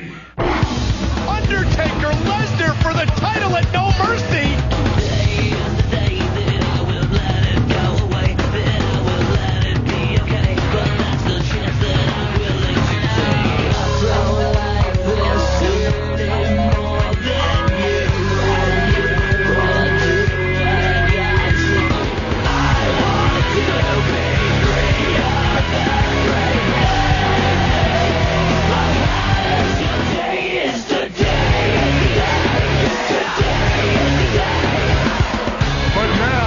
The championship match of No Mercy is a biker chain match.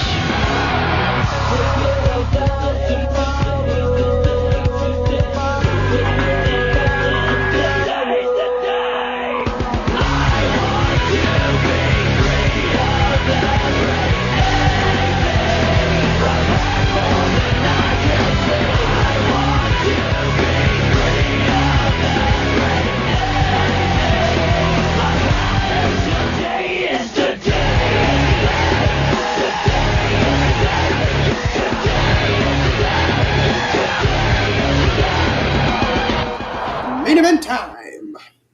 After that lovely promo package, it was a great package. Honestly, all the promo packages for it, they've been a little uncomfortable with the Vince and stuff, but they aren't bad promo. Like every promo package tonight has been pretty decent. Get across the theme. Basically, yeah. Can't deny that. It's not like fucking SummerSlam where everything felt like fucking a fucking funeral. Death chamber, Jesus. Yes, as Undertaker comes out here, I see a disposable camera in the front row. Somebody's using a disposable camera. Okay. Brought a tear to my eye. Oh. Better times. Way better times, man. Simpler times. Even when you look back at old shows when something cool would happen, like all the little flashes in the crowd, I miss that. I miss that. It's great. Now everybody's just got their On their phone. phones. No one's making no flashes. It sucks. No. It sucks. Yeah, disposable cameras. Like WrestleMania when fucking Kane would go for a choke slam or someone will pick someone up and you just saw like all the flashings. That And was it was badass. always the shittiest photos. Just so far away. Yeah, we were learning how to use So cameras back there. grainy. We were just like, fuck it. Oh man, half of them wouldn't develop properly. Oh, there's no pain like bringing the little film in and then them being like, yeah, this one picture, not happening, Done. not happening. No. Like we printed it, but it's just a blur, just a blur. Scavenge. You failed on this one. All the kids listening right now are like, what the fuck are they talking about? Yeah, they got no idea what that disposable camera is. What is disposable? And flip phones. Good God. Oh, those took the worst pictures ever. I've never seen a cool picture from a flip phone. It was always kind of like the same. Like, the first selfies on a flip phone. Absolutely. Oh my God. Just devastating. Just like. I'm still trying to find my flip phone from back when I was a kid because I had a flip phone and I know there's some garbage ass pictures in Half there. of your chin is always good. Yeah, because the camera was fucking tiny. Absolutely. It was like a toy camera. It's a cat and mouse game to start. Lesnar running away from the Undertaker, using the speed, using the quickness between all of these big, bulky bastards.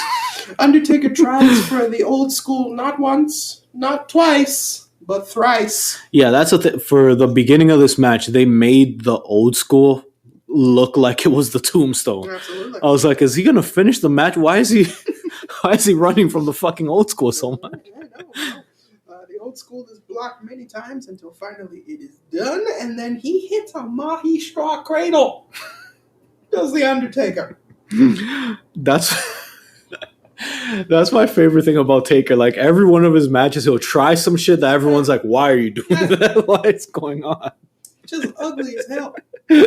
Outside brawling, Taker goes into the steel steps. Inside, Lesnar works over Taker for a little bit. Fisherman suplex by Brock Lesnar. The Undertaker is able to fight back and tries for the running boot in the corner, but misses. But Brock recovers and shoulders Taker off of the apron into the guardrail at the same time. Back inside, the Undertaker is fighting back with the hands and the flying clothesline that gets some epic air on it. Yep. Let me tell you what. That was back when them knees were good still. Yes. He's got the agility. A 2 count is what that gets. And then a stun gun by the Undertaker. It looks a little sloppy, but these are very heavy-ass men doing very light person things. It's not gonna work out. Say, don't try things that are out of your comfort zone. Stay in the pocket. Hammer locks and wrist locks. That's what they should be doing. That's it. Shut up. That's all they It's a power slam by Brock Lesnar, and then the steel steps get tossed into the ring by Brockus. Wait, did you get to the light part? The lights. So Taker after the stun gun. Yeah, after the stun gun, Taker climbs up the top rope to grab the chain that's on a pole, which is just, I love that stipulation. But before he can grab the chains, the lights go off and Taker jumps down, getting ready to fight off whoever it is. But it was no one. The lights just came back on. Yeah, nothing at all. And that results in the power slam by Brock Lesnar. Yeah, exactly. And then the steel steps getting tossed into the ring. Drop toe hold into the steps by Brock Lesnar to Undertaker. Clothesline, though, sends Brock Lesnar over the top rope. And then outside the steel steps, a pile driver. The Undertaker. ugliest looking. I don't know why Brock took it like that. I don't know. Because he's never done it before, obviously. Well, he looks like he's never done it. He's never been lifted like that Like before. you can see in his face that he's not having a good time. His legs are kind of like thrown, but like it looked uncomfortable. It's hideous. Yeah. Absolutely hideous. But yes, the power driver connects on the steps outside. Taker goes for the chain again, but Brock stops it, Mhm. and then a triangle choke. Yeah, on the ropes. Yeah. There you go. And then a dirty low blow. Just a dirty low blow by Brock Lesnar. Steps off the face of The Undertaker as well. The steps backfire the second time as The Undertaker gets the boots up. And then he goes for the steps, but they go flying outside and Brock Lesnar ducks it. And here we go. A last ride attempt as Brock Lesnar tries to go for the chain. Yeah. But no, sir. And Undertaker's last ride setups are some of the most obvious. That's the one move that he just doesn't know how to set up. Yeah. Because the second that like he dropped on the floor and Brock went to go get the chain, I'm like, oh, Last ride. last ride. Yeah. But no, sir. We got ourselves a choke slam countered into a spine buster, but a triangle choke. Brock gets out of that. A dragon sleeper by The Undertaker. Brock is able to fight that into an F5. Only gets a 2. Brock Lesnar going for the chain, but Taker with a choke slam off the top rope. Taker then goes for the chain, and then for some reason, the FBI show up. For reasons. Reasons unknown. Reasons unknown, They man. weren't hyped up at all in the video package. I know that they've been like touched upon in SmackDown, but not enough to warrant this. Yep. But no, here they come. Undertaker is able to get rid of them. A last ride to Brock Lesnar. Suicide dive to the Undertaker by the Undertaker to the Wasting FBI a suicide dive on the fucking FBI. Jesus Christ. But here we go. Undertaker is finally able to get the chain after disposing of Nunzio, but Vince McMahon pushes the Undertaker off the top rope onto the balls. Yep. Brock Lesnar grabs himself a If you guys thought we were done with Vince. Oh no, McMenace is everywhere. McMenace is all encompassing. Oh yeah. And then Brock uses the chain to win. A heel heavy night. All the heels win, barring John Cena. And there we go. That was the show. What did you think of the main event? I liked it. It was a cool main event. There was certain spots like the lights out part that I didn't really understand. Yes. Because like it didn't really lead up to anything. Well, I guess you can chalk it up to Vince fucking up with But I didn't mind the match. Even the interference. The interference was weird because it's like, why are you interfering? But we got a suicide dive out of it, so it's like, okay, whatever. And then Vince coming out, I actually really like that because like every time you hear Vince is always talking so high of Undertaker. Yes. So to see him like just push Undertaker off the thing, I'm like, I know that's just a nice thing to see. Well, it's a lovely thing to see. Just beautiful, man. You just rarely see them interact, so it's like it's cool to see them interact every now and then. And then Lesnar, everyone knows how I feel about Lesnar. F5, love it. So it was a decent main event. It was a good way to kind of get Brock Lesnar the pin without having to sacrifice Undertaker, right? And to keep the storyline going as well. Right. So I didn't mind it. Well, pretty mediocre for me. Pretty mediocre for me.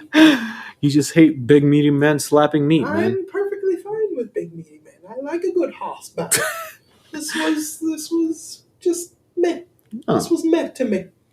Maybe did you watch the pay-per-view in one sitting? Maybe it just felt maybe you just got tired. Maybe might have had a little bit of fatigue. Yeah. Very possible. But with that being said, that was the show, and it is now time for the match of the night. The standout star and the overall show grade. Just John, take the floor.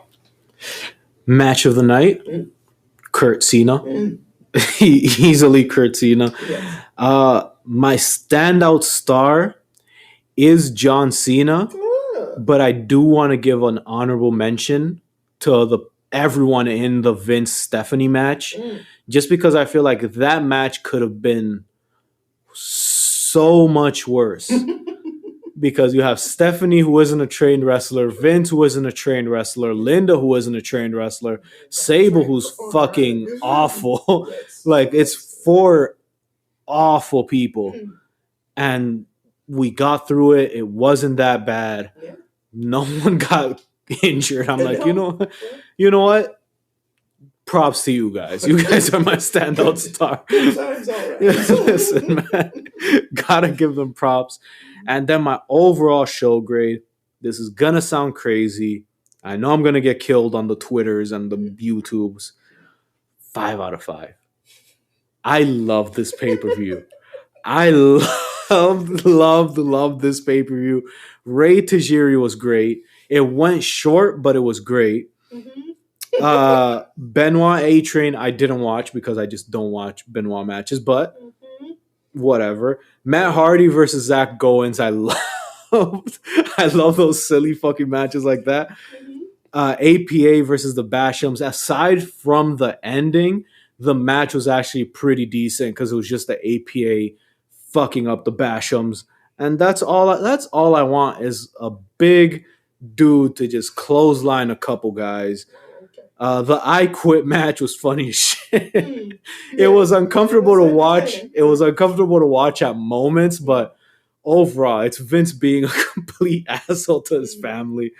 Fucking loved it. Kurt Cena, Chef's Kiss, Eddie Big Show. As much as I don't like the Big Show, I was glued to my screen. I was like, this is actually pretty good. The ending was whatever, but I can't do much about that. And Lesnar versus Taker, I enjoyed a lot. So this was a 5 solid pay-per-view for me. This for you. I would rewatch it. Vengeance. I would rewatch this pay-per-view right now if you wanted to. Wow. That's how much I like this pay-per-view. Well, you know what? Fair fucks to you. Hey, listen, man. Listen, man. You enjoyed it. This is a hidden gem. Is it? This is a hidden gem of a pay-per-view. all jokes aside, hidden gem of a pay-per-view. I loved every single second. Yes. So from the same man that enjoys the Genius versus Brutus Beefcake. That was a good match. Don't give me no shit. The same man that enjoys crap wrestling is telling you that the hidden gem 2003 is No Mercy. I liked it. It had a good blend of actual wrestling, some comedy. Hey, I'm not knocking it. It had everything I like. I'm just pointing out some similar facts. Listen, this is my type of shit, man. This is my type of thing. Match of the night is Kurt versus Cena. I will absolutely agree with you. The standout star for me is Kurt Angle. Ooh. Yes, I think he made John Cena look very good. He did. Yes, I think he had a good, I don't want to say recovery. I think that's a strong word for me. But in terms of, I was bored to tears with the Lesnar-Kurt match last month. Whereas here, I was very entertained. And I felt very good about the match. And I enjoyed it very much. And I like Kurt Angle's stuff.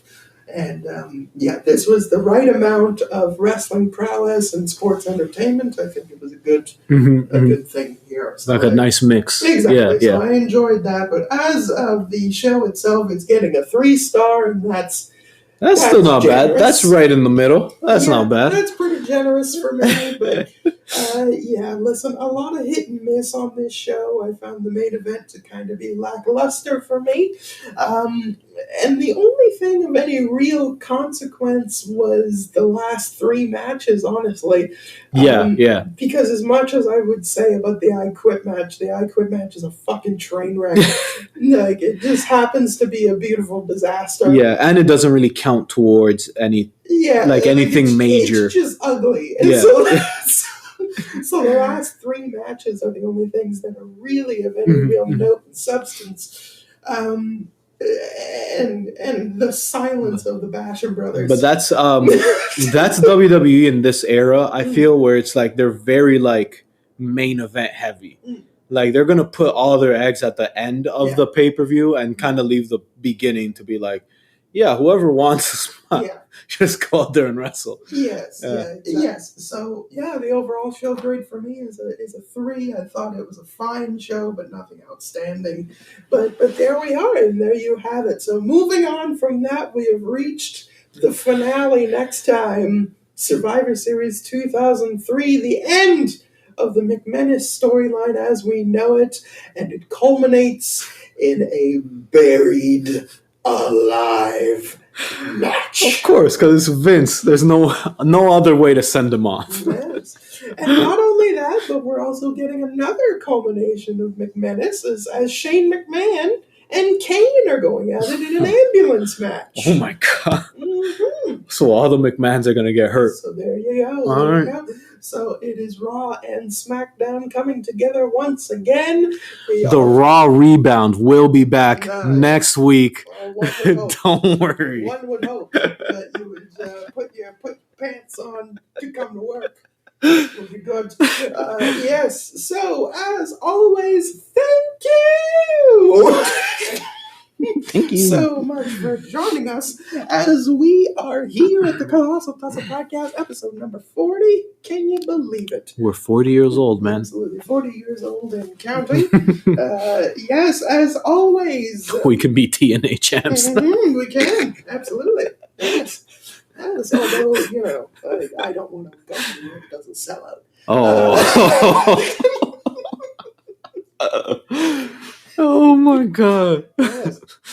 Leave your likes, your ratings, your reviews, share, and subscribe on all the platforms in which they are available. Every and single applicable, platform. such as Spotify. Why does that question always catch me by Spotify, Apple Music, Stitcher. I think it's still around. I think it's still around for another couple months.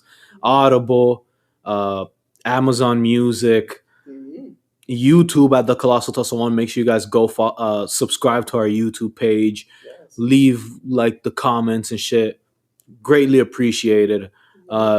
If you are listening to us on Spotify, we do have the polls every week there. So make sure you interact with us. If you can interact with us through YouTube or through Spotify, at the Colossal Tussle 1 on Twitter. Make sure you follow us there. We will keep you guys updated with news regarding the show.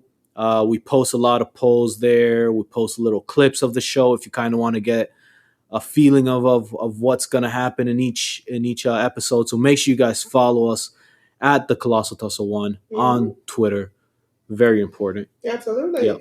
As well as you can find me at Director KJ on Instagram, of which I do also promote and add a lot of things to my Instagram game. Yep. It's hot and heavy over there on my God. on Instagram My with Lord. the Colossal Tussle, and not just the Colossal Tussle, but I'm also on the Merry Wanderers podcast. Mm-hmm. Yes, the podcasts that are going on there, Merry Wanderers and the Fake Off Show, an absolute delight. If you have not listened to it, you absolutely need to. If you just want to have yourself a laugh, you will get more than your fair share out of the Merry Wanderers and Fake Off shows, of which I am pleasured to be a guest on periodically.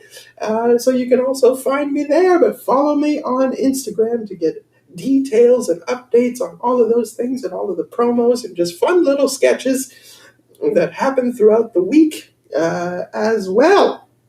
If you wish to sponsor the podcast, you may send us an email at colossaltussalepod@gmail.com. That is colossaltussalepod@gmail.com. Yep. Send me an email and we can discuss. We are ready to promote anything and everything as we support you as you support us. Yep. Support Canadian independent wrestling and all that fun jazz. colossaltussalepod@gmail.com for sponsorship opportunities. Until next time, the finale of Season our finale. season. Until we move on, and we're going to have a Saturday night's main event coming, baby. Oh my God, I forgot about that. It's coming back with a vengeance. Coming back with a vengeance. Oh, Until boy. then, though, we we still have a stop in between. For Just John, I am KJ Johnson, and we are out.